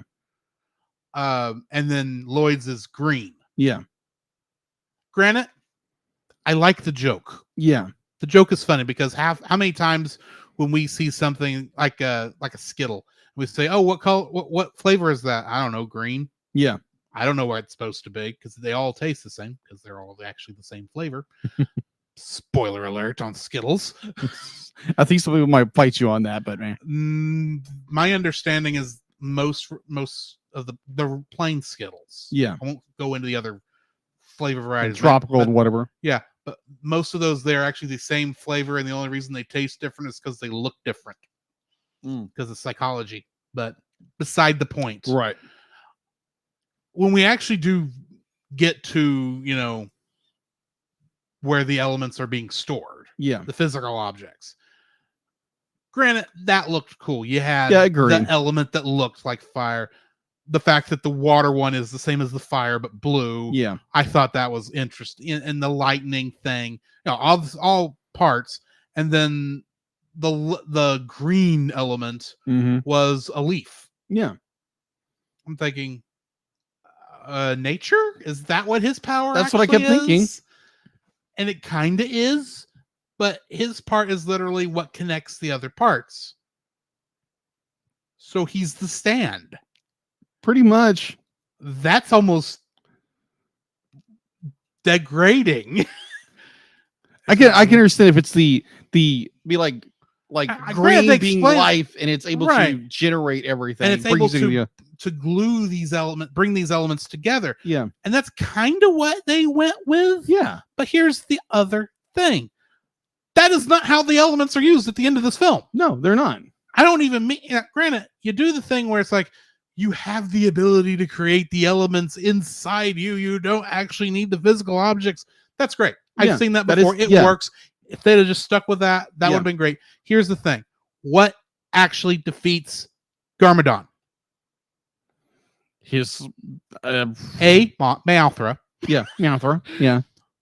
But The conversation he has with the sun. conversation he has with the sun, which means you didn't need the elements Yeah, pretty much. because you could have done the same stinking thing without going on this journey. Like I said, Yeah. the entire base concept of the second half of this film is time filler. Pretty You could have done anything to get the two to talk to each other and to realize and to have this Yeah. relationship grow. You could have come up, like I said, they could have gone on a journey to maybe go get the elements, and they end up not needing to go get the elements because they're able to make up before they actually get to where the elements are being stored. Right. That would have been just as good a story. Agreed. But no, they go so far to get you to the physical elements. And granted, I do love how they showed them off. Yeah. Now, granted, obviously, it was supposed to be taking advantage of the 3D. Yeah. If you bothered to see this in a 3D movie, which I haven't done in years, Right. but I did even without that, it was kind of a cool effect that these elements are so powerful they break the screen. They're able to exist in the outer. They were otherworldly. That's kind of how I rationalize it. 'Cause Yeah. it still looked. This is one of the few times when this effect happens. Yeah. It still looked cool. Yeah. And that's kind of the thing with a Power Rangers type story. It still has to look and feel cool. Yeah. This movie kind of breaks that rule a couple times. Yeah. Agreed. But the fact that they go and they get these elements and the elements are not worth it. yeah. They're not agreed. even necessary. It's like, oh, you have the power within you. It's like, what did you train? Even with the power within, it's like, okay, yeah, the journey was how you gained the ability to use that Right. power. And at that point, the physical objects themselves were just going to be used as a crutch. Right. And it's very obvious the elements themselves did nothing, because even when Garmadon used them, granted, Yeah. he just threw it at the cat, Yeah. they didn't do anything. Yeah. Pretty Because much. the only people who could make them do anything were the people who didn't need them in the first place. Right. Which meant they are literally hunks of plastic. Yeah. Pretty much. Which is funny in a way, and it makes sense, but at the same time, it's like, Why? yeah, here's the thing. I've said in the past with Lego movies, nearly every stupid decision could be rationalized away by this is happening in a kid's imagination. Right. I can't believe that here. Yeah. Because it was absolutely not needed. Fair. It was a journey that they went on, sure, but that you could have done the same type of story without having to make the elements worthless. Mhm. You could still keep them mystical and out of reach because they found what they needed before they got there. Right. That would have been just as interesting, I think. Right. You did not actually need to physically have the elements there in order to make this movie work. Right. And the fact that they go on this journey and the elements are nothing. Yeah. Annoys me. Make it where they don't need them? Yeah. Sure. I'll accept that, but they're just literally nothing. I mean, granted, this is the same thing Kung Fu Panda does with the Dragon Scroll, True. but there it worked better because it was you weren't told what the Dragon Scroll was supposed to be. Yeah. You weren't shown what it was. You didn't do this cool effect where the Dragon Scroll floated in the air and power emanated from the scroll Mhm. like the elements did, except Yeah. for green, which was Yeah. the only one they actually used technically. Yeah. But that also means Lloyd got shafted again. He doesn't You're have right. a power. Really doesn't have power. He really doesn't have a power. He's just he's the team leader. That's it. Yeah. It's He, like, he I- binds the team and I together. get They that's use a film. power in and of itself, but that's like saying you're the cheerleader. Pretty much. It's like, that's great. No, I know that it's needed, but I'm still the person on the sidelines not getting to actually do the thing. All I have is a giant green dragon mech that keeps regenerating somehow. Yeah. Lloyd got shafted again. Yeah. I would agree with you on that. Oh my gosh. Anyway, that's my third dislike. All right. So my third dislike is these are untrained, in air quotes, ninjas. So let me explain. I know. I kind of, this being quote unquote Power Ranger ninjas, I kind of don't need to worry. I don't think of them as necessarily needing to be actually secretive Yeah. because they only are quote unquote in their ninja forms when they're actually needing to fight somebody, Right. which is kind of how ninjas work anyways, because Right. let's face it, in real life, the ninjas didn't go around dressed in black pajamas. Yeah. Or gi or whatever that thing is called. Right. They were dressed like normal human beings, much like these characters are for most of this film. Right. Sorry. Well, I mean, like, oh my gosh.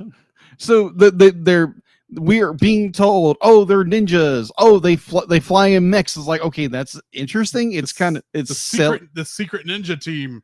They're not really secret if you know they exist. yeah, exactly. So I mean, like even throughout the movie, the sensei voiced by Jackie Chan is the only one of the entire team who does anything, you know, Ninja-esque. ninja-esque, be like fight somebody. Mhm. All these characters do be like they get into a skirmish, they wind up getting their butts kicked. They be like, it's, oh, you have to find these mystical powers that's within you, and it's just like oh my gosh. It's like if you're going to play the ninja part, at least have these characters act like ninjas. Do ninja-y things. Yeah, 'Cause they ninja- didn't do ninja-y things. Yeah, Any of them. like stealth or anything. Like Do the little and admittedly, you can't really do the ninja hand signs because Right. you've got claws, right. which is a great joke. That is a also. good joke. But here's the thing. This is the generation who watched this. Do you know what anime they grew up on? Naruto. Yes. Naruto. Yeah. They know what the pop culture ninja at its best looks like. Yeah. If you are not in some ways mimicking Naruto and how you do a ninja thing, Mm-hmm. you're doing it wrong. Yeah. I mean, You like, don't get any teleportation, short range teleportation. You don't get any camouflage. You yeah. don't get people turning into random wooden dolls Mhm. when they get attacked. You get none of that. Yeah. There's Bear in mind, Power Rangers, Ninja. What's the newer one? Ninja Force. ninja. No, the one that was after Megaforce.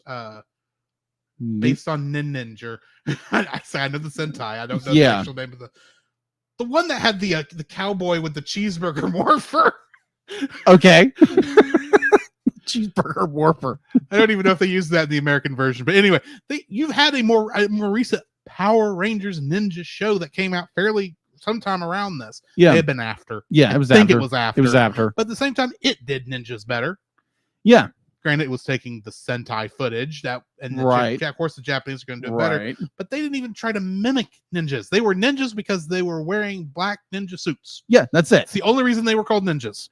Yeah. Because be like your Good ninjas. night, if you're not even doing Teenage Mutant Ninja Turtles, what are you doing? Yeah. At least do that. Yeah. But you're not even doing that. Yeah, there's points throughout the film where the sensei is like, "Oh, be like, oh, you're training, be like, but you've never trained them really. You've trained them to be mech fighters, yes. and they wear ninja suits.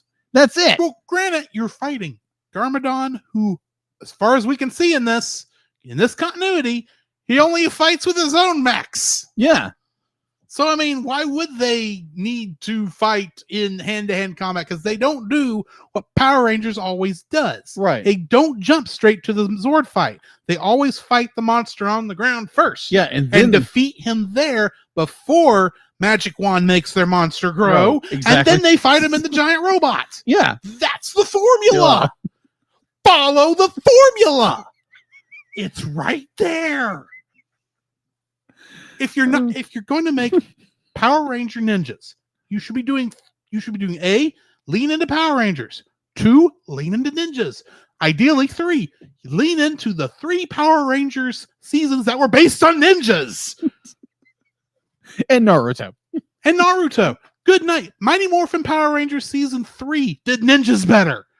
That is so. And they were brightly colored. And they give up the ninja thing, and the second transformation, they go back to the original suits.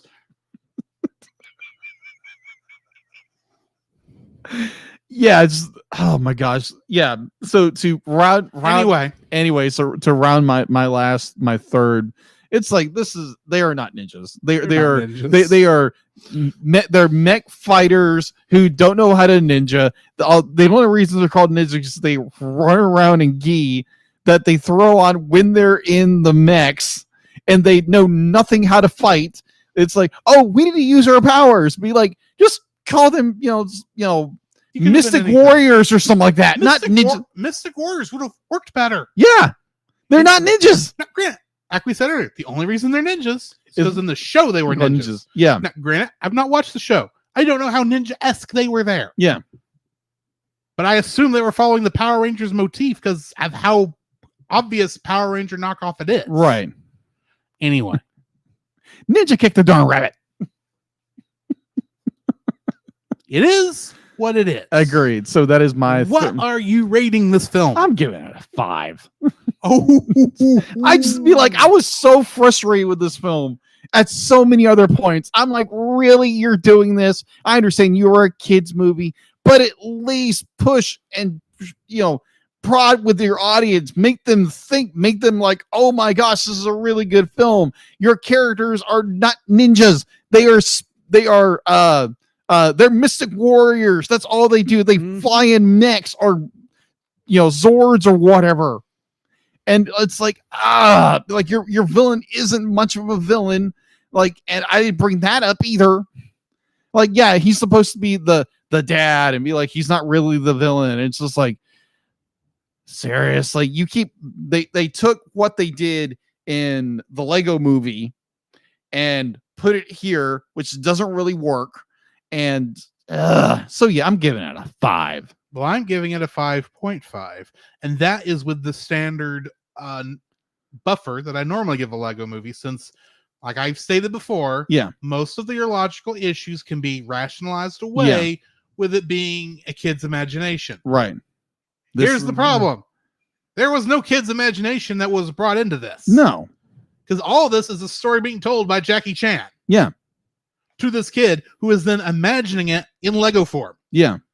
Which then makes no sense when you got a stupid live action cat that shows up. True. I'm the one calling the cat stupid. I want you to recognize what that means. True. That is so true. I am the cat person in this group. True.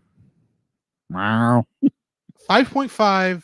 And honestly, I probably should be giving it a 5. I'm being nice because there is at least some imagination, I agree. child's imagination things I can kind of forgive it with. Yeah. And honestly, to some degree, I feel the non-Lego pieces were brought in because they wanted to make it more like the Lego movie, which they didn't necessarily need to do. True. But yeah, it is what it is. Yeah.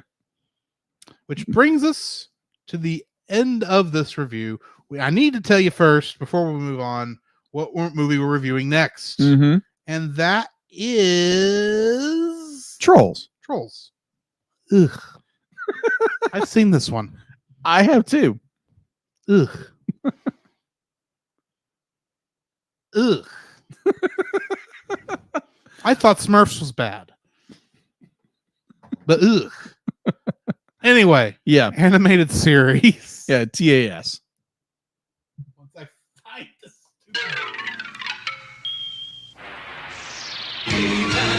and the masters of the universe. Thundercats are on the move. Thundercats are loose. Cocktails, woo.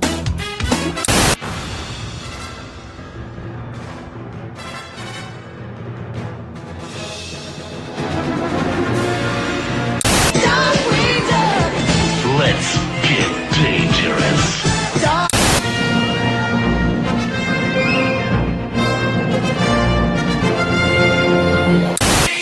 Building a rocket or fighting a mummy or climbing up the Eiffel Tower.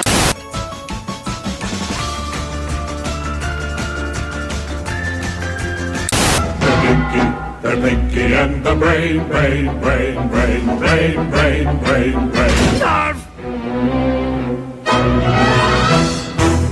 Okay, before we get going, I do want to jump kind of backwards a little bit. Okay.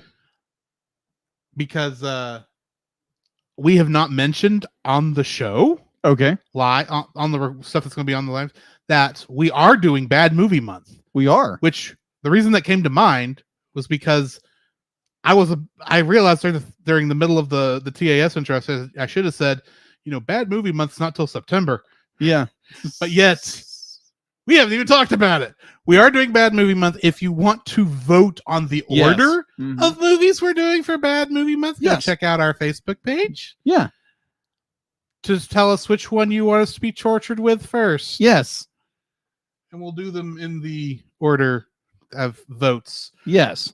So yeah, go check that out. Now that I have delayed you even farther in getting into what you have been looking forward to most of the show, enlighten us. Oh gosh. Okay. So kind of a quick recap of season 2 of Rapunzel's Single Adventure. Yes. So we have Rapunzel leaves Corona to go on an adventure to discover where the Black Rocks are going. Mm-hmm. We go on these random adventures to where the rocks are leading. We go on to we meet mysterious characters. We learn more and more about the Black Rocks, what they do, and we meet mysterious characters who are leading these certain ways, and we get including into a monkey. and that character is More important than I expected. yes. So we get more understanding of Rapunzel's powers, or these new powers she has. We get more revelations of what's going on, and then into our season finale of season 2, we realize that as the credits are rolling, is be like, you shouldn't be like, watch for who you trust. Yes. So Cassandra becomes the villain. Right. Yes. I will talk about that here in a minute because I have thought of some things. Okay. But first, Yeah, you were right. yes. Oh, was I ever right? You were right. I called it back on our movie review of Before Ever After. However, Rapunzel's Return is the name of the 2 episodes we're Yes. reviewing today, parts 1 and 2, of course. It was directed by Tom Caulfield and Shane Zalvin. And despite the fact that the last episode was written by 6 people, this one is only written by 1, Ricky Roxburgh. Getting into the summary for this. After learning the reason behind Cassandra's betrayal, Rapunzel returns to Corona, only to find it's taken over by one of her most dangerous enemies. Debatable. Well, kind of. We'll get to it. We'll get to it. Yeah. Because we are starting season 3, I am actually going to go over the entire cast list. Okay. Because I don't know who is a normal character anymore right now and who is not a returning character. Hold on. Let me see that. Before you wind up spoiling yourself. No, I have already double checked. Okay. There was nothing in here that was bad. I even Okay. checked the trivia. I gotcha. I was very careful about reading trivia. It's like, okay, it doesn't do anything. Okay. Gotcha. Okay. Getting into the cast. Okay. Mandy Moore as Rapunzel. Zachary Levi as Eugene Fitzherbert and Flynn Rider. Eden Espinosa as Cassandra. Mm-hmm. Gothel. James Monroe Eigelhart as Lance Strongbow. Paul F. Tompkins as Shorty. Clancy Brown as King Frederick. Julie Bowen as Queen Ariana.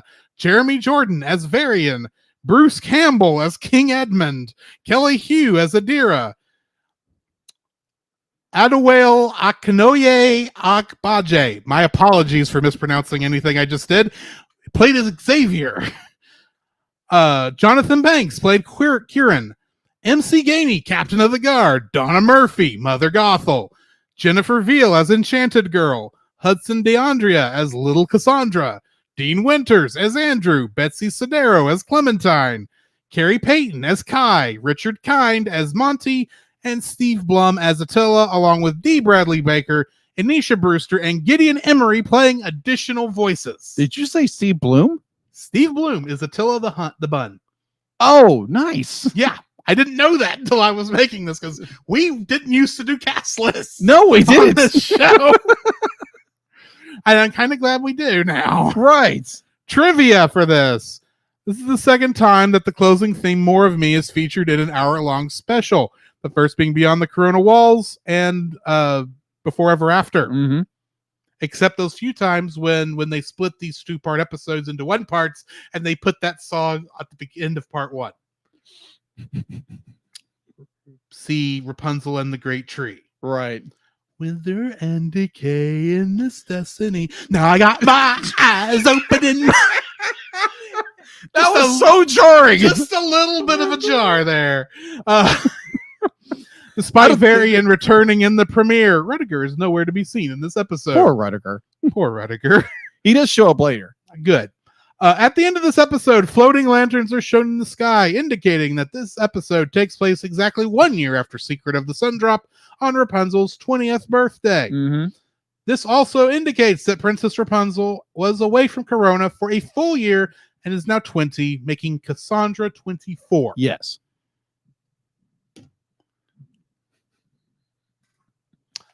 So here's the thing. Okay. You realize that they have, in some ways, aped a little bit of Cinderella. Okay. You've got a stepmother Mm-hmm. and a stepsister who are villains, Okay. and a princess who is not a princess at the beginning of Tangled. She's a princess by birth, By birth, she but doesn't she's know it. living a peasant's life. Right. So she goes from being, from her point of view, a peasant to a princess by the end of the movie. Right. And that's kind of the backstory total now that we understand Yeah. of what Mother Gothel was doing at the beginning of the film. Mhm. She literally, because all we see is her at the sunflower. Yeah. Not the sunflower. That's not the name of that flower. No, the sun drop. The sundrop flower, and stealing Rapunzel. Yeah. That's literally all we saw of her, what she was doing. We didn't Yes. see her having a house, Yeah. having a daughter. Actually having a daughter. Actually having a daughter, and then giving her up so that she could go hide Rapunzel in what I'm assuming was her old work tower, because she obviously wasn't going to work on that stuff with little Cassandra asking her to wind up a music box all day long. Right. Right. So it means Mother Gothel, as we're well aware, Hmm. is a bad mother. Yep. Yeah, just a little bit. And she was leaving little Cassandra at home all day, much like she did with Uh-huh. Rapunzel, to go do her own thing. So yeah, if this is not making Mother Gothel even more of a villain, Oh yeah. because she's not even taking care of her, it would be one thing. I don't like it, obviously. Yeah. It'd be one thing if she was leaving Rapunzel, who was not her flesh and blood child, which we knew watching Yeah. that movie Yeah. that she wasn't. It's one thing for her to leave her by herself. Yeah. Another thing for her to leave her own daughter, Yeah. Our by biological herself. daughter. Yeah. biological daughter. Still wonder who the father is. If that's explained, don't tell me anything. Okay. Got it. But There are fan theories. I'll say that. I have an idea also, but it's almost a little creepy. Yeah. Either or. I'm going with Matthews. Hi. That's not his actual name, obviously. Yeah, I know but that. That's weird. Okay. I can maybe Fair, make it. fair I enough. can maybe make it work. Fair But enough. Beside the point. Right. I like how the way this starts off after, last time on Rapunzel's Tangled Adventure. Right.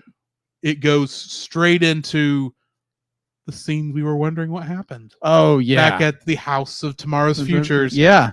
4 episodes before this. Uh-huh. When we saw her go into that room and we didn't know what happened while she was there. Yeah. We What- finally figured it out. We finally found out. And Oh my gosh. I love this Oh, scene. Yes. And then it goes to her. It's like, and what's great is you can tell as much throughout this whole part. Yeah. She's not fully evil. No. She has a reason and a thought behind it. It's very logically worked out. Mm-hmm. She's just wanting to finally get what she thinks she deserves. Yeah. She's not been corrupted by the Moonstone yet. No. Keyword. Yes. I suspect there is some corruption that can occur, Yes. but we'll get there when we get there. Exactly. So I like how we get all that, and then the episode drops off for me. But go ahead and give some of your thoughts. It does. So this episode, I absolutely love the first 11, 12 minutes of this episode. Yes. So we get Cassandra's full reasoning behind that. We get the whole obviously we kind of knew that her mother was Gothel. Obviously. She looks like Mother Gothel's child from the Yeah. beginning. Yeah. And she kind of acts like Gothel in some I mean, ways. heck, when you showed me the tree from Rapunzel and the Great Tree, that Yeah. clip 2 years ago, Yeah. no, 4 years ago, Yeah. probably, I bet you, I don't know what episode showed to. I bet it was after we actually did Tangled. Yeah. I can It was, see that- it was after. I can see that as after that, but I mean, Yeah. around that time. Yeah. I saw Cassandra, didn't know who her name was, with oh, look, it's Mother Gothel's kid. I knew it from the moment I saw her. Yeah.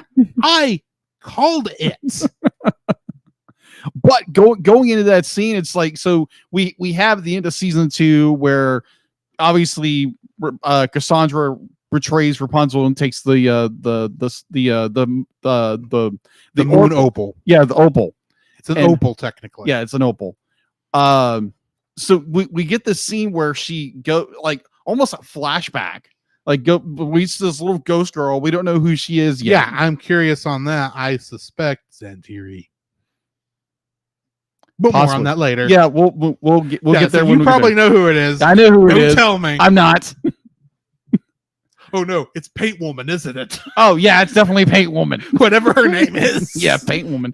But no, be like we get into the scene where it's like, oh, we get the backstory of this suppressed memory of Cassandra's, and the point that broke me the first time watching this was when Cassandra was walking around and gets a revelation. Oh, it's Gothel. It's like when her younger self starts singing a version of "Waiting in the Wings," Which, when I first hearing that, I thought, yeah, because you assume new season, Mhm. new songs. If you're Yeah. gonna have songs, and they just goes into "Waiting in the Wings." I'm going, oh Yeah. because you're sitting there going, I think I recognize this because they're not playing the music. She's singing. A she's cappella. singing. Yeah, And it's like, this sounds like I know this melody line. Where do I know this melody line? Uh-huh. And then you get to the chorus, and it's not till then you start hearing music pop up behind and go, oh, it's Waiting in the Wings. You that's what your entire life has been. yeah. And it hit me at that point. Uh-huh. It's like, you have been forced to be the side character Oh yeah. since you were born. You were not important to your mother. Yeah. You were important, I assume, to the captain of the guard, who, by the way, is missing for most of this because he's still out looking for them. Yeah. I'm assuming he's going to run into his adopted daughter at some point. But at that point, she had to at least have a fairly decent life being his daughter Oh yeah. for a yeah. while. And then she gets put on princess duty. Yeah. Which it's referred to at the beginning of the series. Yeah. And she is good friend. They are good friends with each other. Yeah. But she is still her handmaiden, Yeah. her bodyguard. She's that all the way through season 2. And then in season 2, she's slow. And I didn't realize this when we were watching it. Yeah. She does slowly become more and more secondary Yeah. She to does. what's going on. Mhm. Exactly. To the point where she does come up. She feels like the character you've got to say, just lighten up, Cassandra. It's not as bad as you think it is. You're being persnickety.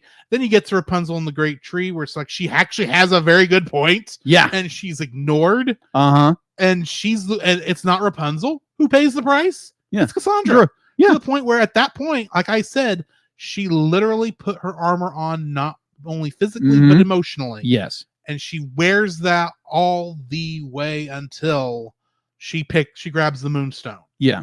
And then she is, I assume, healed of the injury she got. I have no idea. It kind of looked like it in that Yeah. transformation scene. Yeah. But she gets essentially her own armor. Mhm. That's not, just it's her own. It makes her the truly Rapunzel's sister, I think, because even though they're not blood related at all, Yeah. they both had a mother, Mhm. the same mother, and they were both mistreated by that mother. But Oh, yeah. Rapunzel came out on top, and now they have both received essentially the only thing they could receive, the only inheritance they could have received from their mother.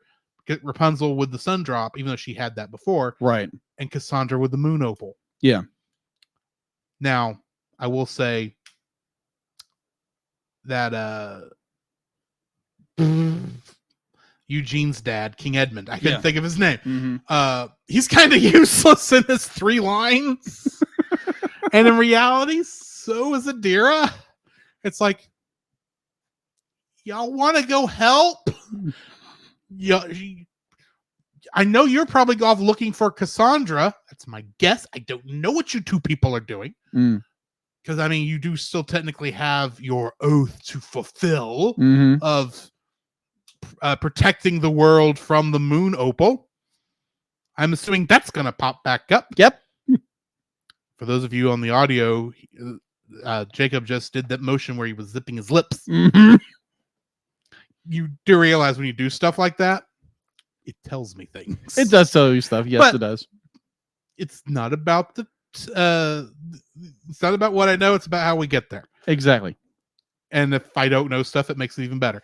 Anyway, this is a good episode. Yes. Oh, I completely agree. Look, the first 15 minutes of this Yes, is a good episode. It's a good episode. The last 45. Oh gosh.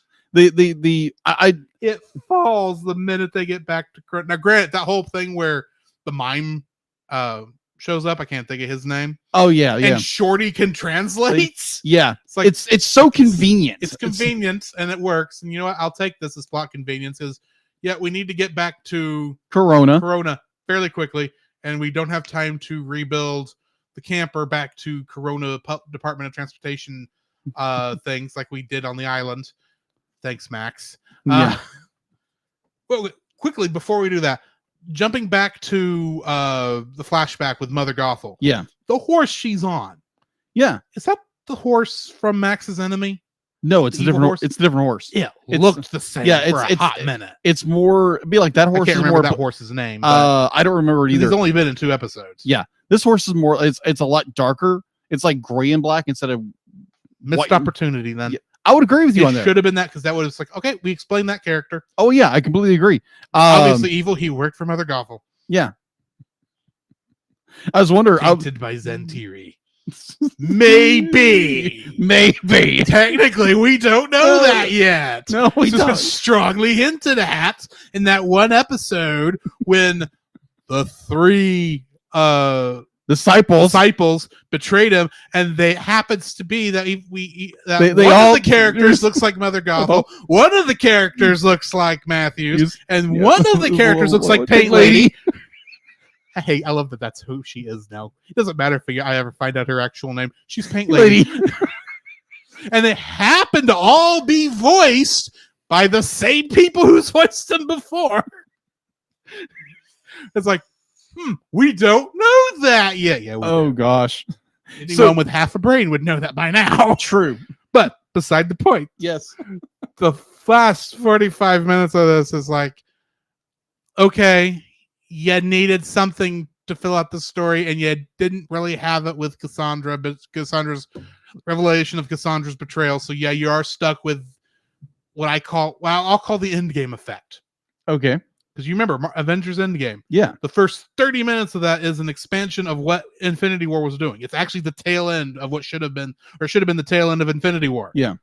And then it's a whole nother movie after that. Yeah, agreed. That's what this is. The first 15 minutes are the tail end of The end of season 2. Decisions Collide, or whatever it's called. Yeah. Destiny's Collide. Destiny's Collide. And the rest of those 45 minutes is the actual season introduction, and it's poor.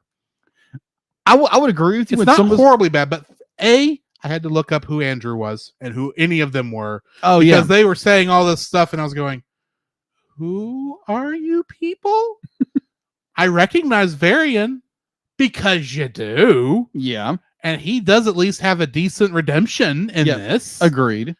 And it's one I kind of saw coming, and it works in this instance because it has been nearly a year Yeah. since, or well, I'll be nice, half a year, because I'm assuming it has to be a year since It's a they year. left. So she must have been 18 at Before Ever After. Yeah. Or 19. She's 20 now. Yeah. So 19 at the beginning of season 2 and 20 now, which means she was 17 in Rapunzel Entangled. Or so she was going to be 18. She was turning 18 when She was turning 18 there. 1920. Before Ever After did not have the birthday thing. It wasn't No, until the yeah. end of the season. Okay. Yeah, there we go. I'll go with that. I will go Yeah. with that. I was, sometimes it's hard to get these timelines straight Yeah. in your mind. Okay. So So it's been a year since she's seen Varian. It makes sense that Varian would have changed thoughts by now. And Yeah. got mixed up in the wrong crowd. And sometime in the last, I'm assuming 3 months, that that Varian and the people and Cassandra's ex took over. Because I had to look up who this guy was. I Right. did not remember this guy. And obviously, and they knew no one would remember this guy because they make jokes about who it is. It's like, okay, I know who you are, but I don't know who you are. Could you tell me who you are? right. It's like, oh yeah, you're the guy with the man bun. And I'm still going, man bun? I don't remember man bun, dude. And I finally had to pause the episode, thankfully, before they finally tell you kind of what it is, and go look up where these people were from and go, oh, it's Cassandra's ex. I hit play. By the way, I'm glad I'm fighting you and not Cassie. Where is she anyway? It's like, yeah, that's a sensitive topic right now. It's like, Yeah. that's the last we're going to hear of this, isn't it? Except for one mention at the beginning of episode 2, of the second half, Yeah. and then the ending of the second half. It's like, that's all we're gonna get, isn't it? Yep.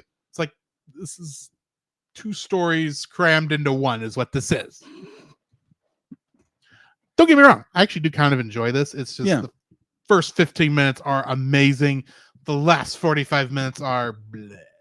I would, okay. It would have been fine as a story by itself if the other 15 minutes weren't at the beginning of the film. I would agree. The first 15 minutes kind of overshadow. It overshadows it, but the rest of it's like, yeah, you do get this cool thing, and heck, we actually get to see airships in this. That was cool. Yeah, I agree.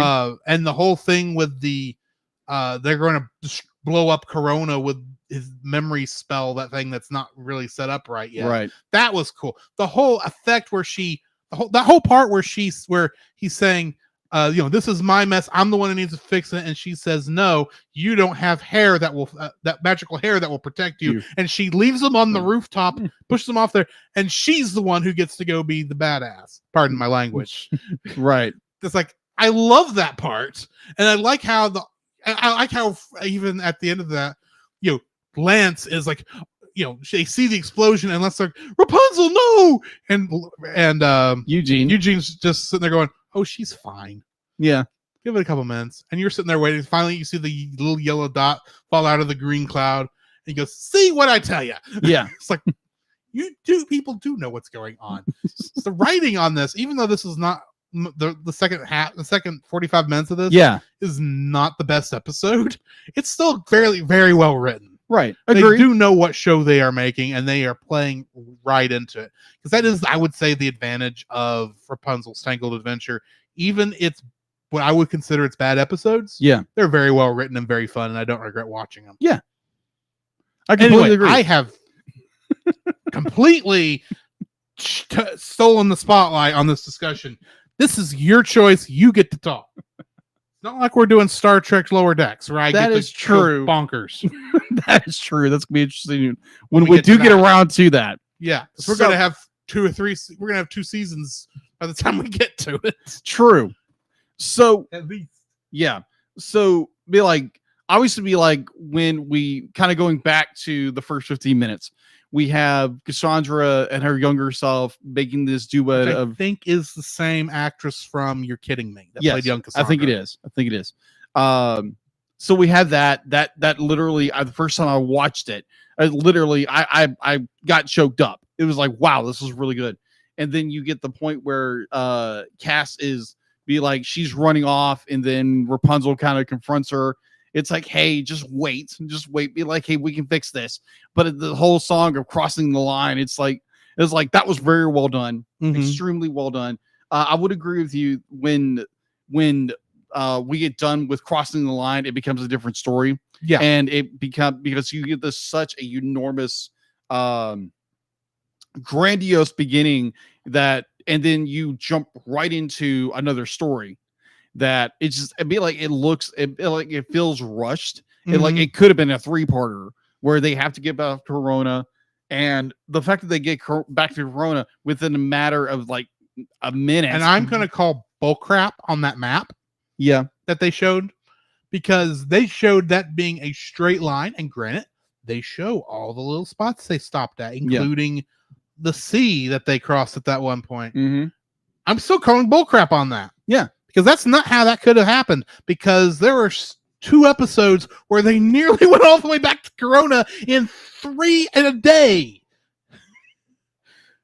I'm calling bullcrap. Season 2's geography is whack. Agreed, it is. And the fact that it takes them, no time at all. They've been gone from Corona a year, and it takes just like that. I'm just gonna say they should have took the balloon on the way there, because they would have got there a lot faster, and they didn't even have to go back through the forest of no return. It was a plot convenience. Flew over it. Yeah, it's literally a plot convenience. Why didn't you fly there in the first place? You could have followed the rocks from the sky. That would be a journey then. True, we wouldn't have had the camper. That's true. Which they called the camper at one point. Yeah, it was. That is not just my stupid joke. No, it's a camper. They called it the camper. And the camper is no more. Yeah. The camper was overpowered by the end of Yeah. it. So they could split into two. They couldn't do that in the first episode. That room was bigger. Yeah. And somehow the They room modified it. Somehow that room was still in there, despite the fact there was another room next to it. I agree with you. The plot convenience of, oh, here comes the mime. Oh, we can have a translator. Oh, this Shorty can translate. Why can Shorty? Because we actually have a use for Shorty on this journey. Yeah, for once. For once. Besides being a comedy relief. Only other thing he did for us was he was the one who could produce the eggs that turned him back from birds into humans. That is true. That's the only 2 times he was needed on this journey.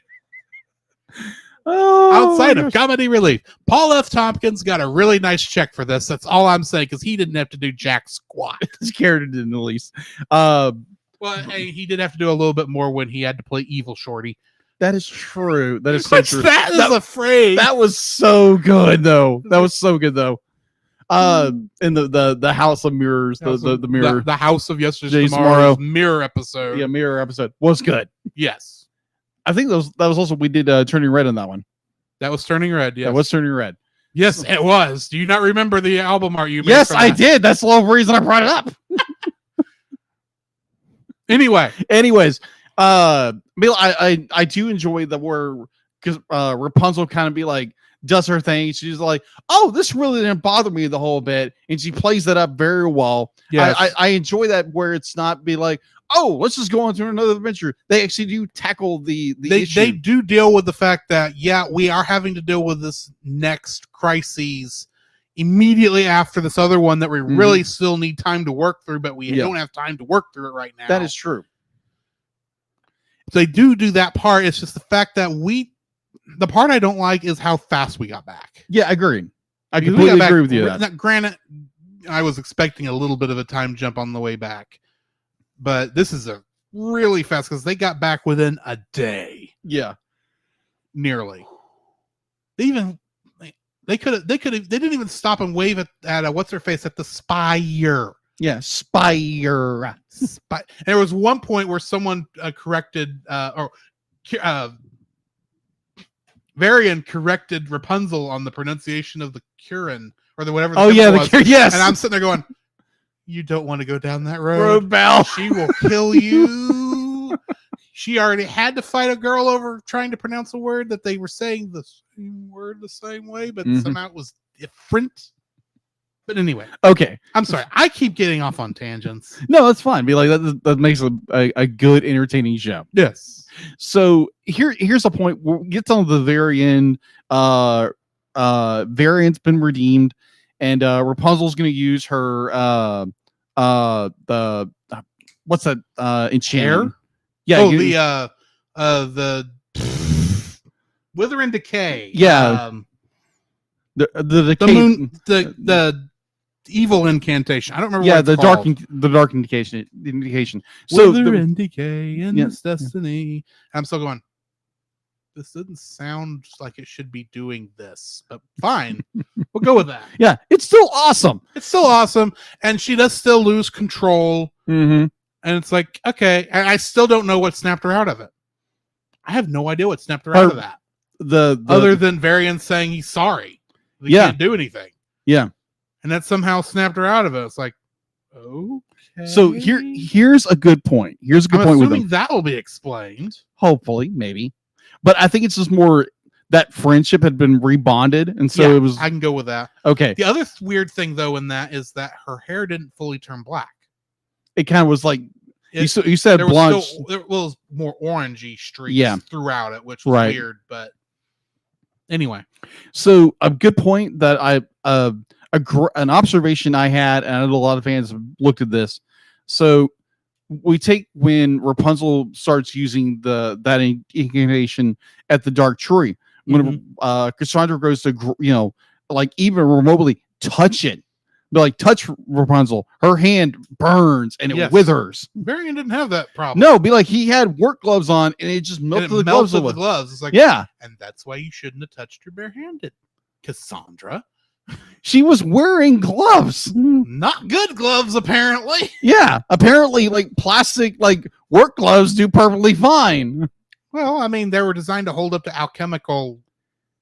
That use. is true, but it's just so like I just like be like- Cassandra's was designed for, archery and stuff. It was designed to hold up to more of a physical demand, not Okay, I chemical s- demand. I see that. While I see that. and it's kind of, and I don't know if this has anything to do with it, but obviously the magic around the decaying spell or whatever it's called obviously has more of a chemical reaction with Right. things than a physical one. So yeah, I think if Varian hadn't let go as soon as he did, he actually would have been in the same amount of trouble. Yeah, But I think the gloves protect him enough he could let go, and that's why only the that gloves that's took the damage. that is a good observation, and I think it's just when Variant kind of just comes clean with her. It's like yeah, I'm it's the power of friendship kind of snaps her out of it.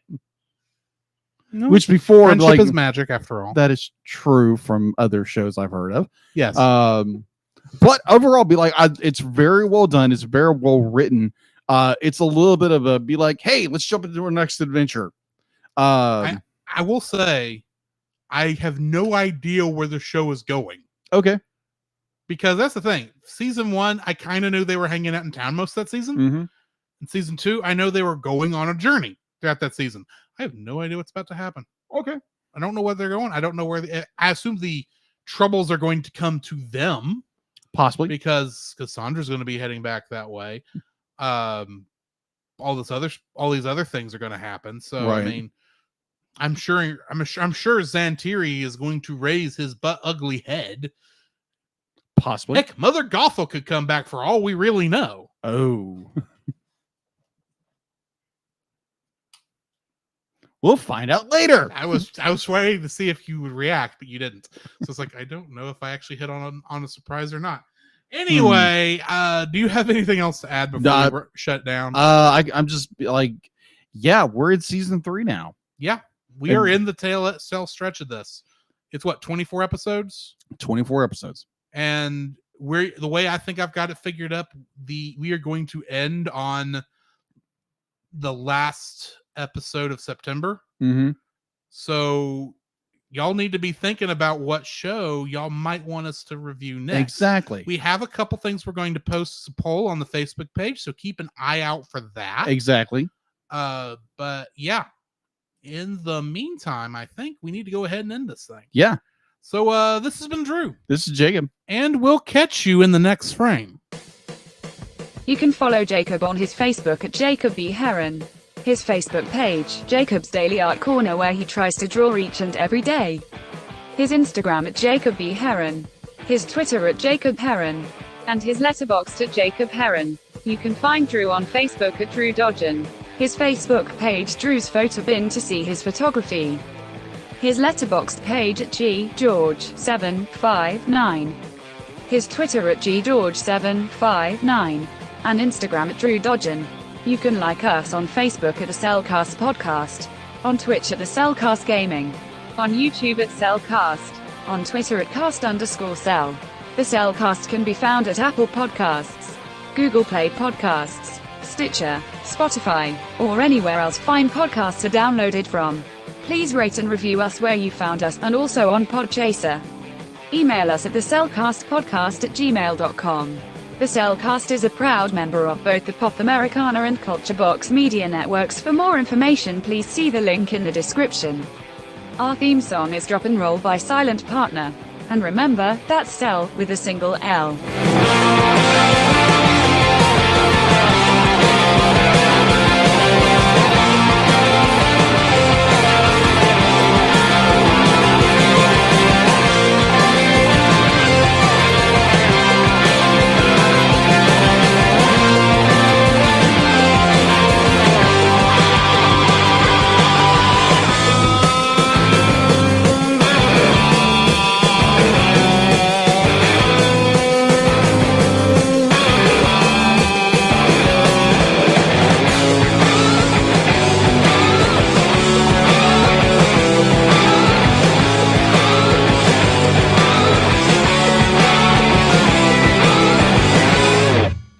LLOYD. His dad is bad, and so is he. Boo Lloyd. Oy vey. That brings us to the end of the episode. Geek Yes. Devotions joined us here at the very end. Nice. And Thanks, guys. Yeah. Well, I mean, I don't mean we were rated because they didn't go tonight because. Well, you know, yeah, just for joining in. He did ask. Y'all's theme song is jamming. What is it? The name of the song is "Drop and Roll" by the band Silent Partner, as Yeah. I said as Dealet said in the thing. But anyway, yeah, that's what it is. I don't know where I was about to say. I just lost my brain. It's late. Yes, it is. It's 9:50. Yeah. I'm gonna see if I can find us somebody to raid. And none of the normal people I would are on right now. So I'm just gonna leave it here, guys. Thanks for joining us, and we will catch y'all next week for Trolls. Hey, they.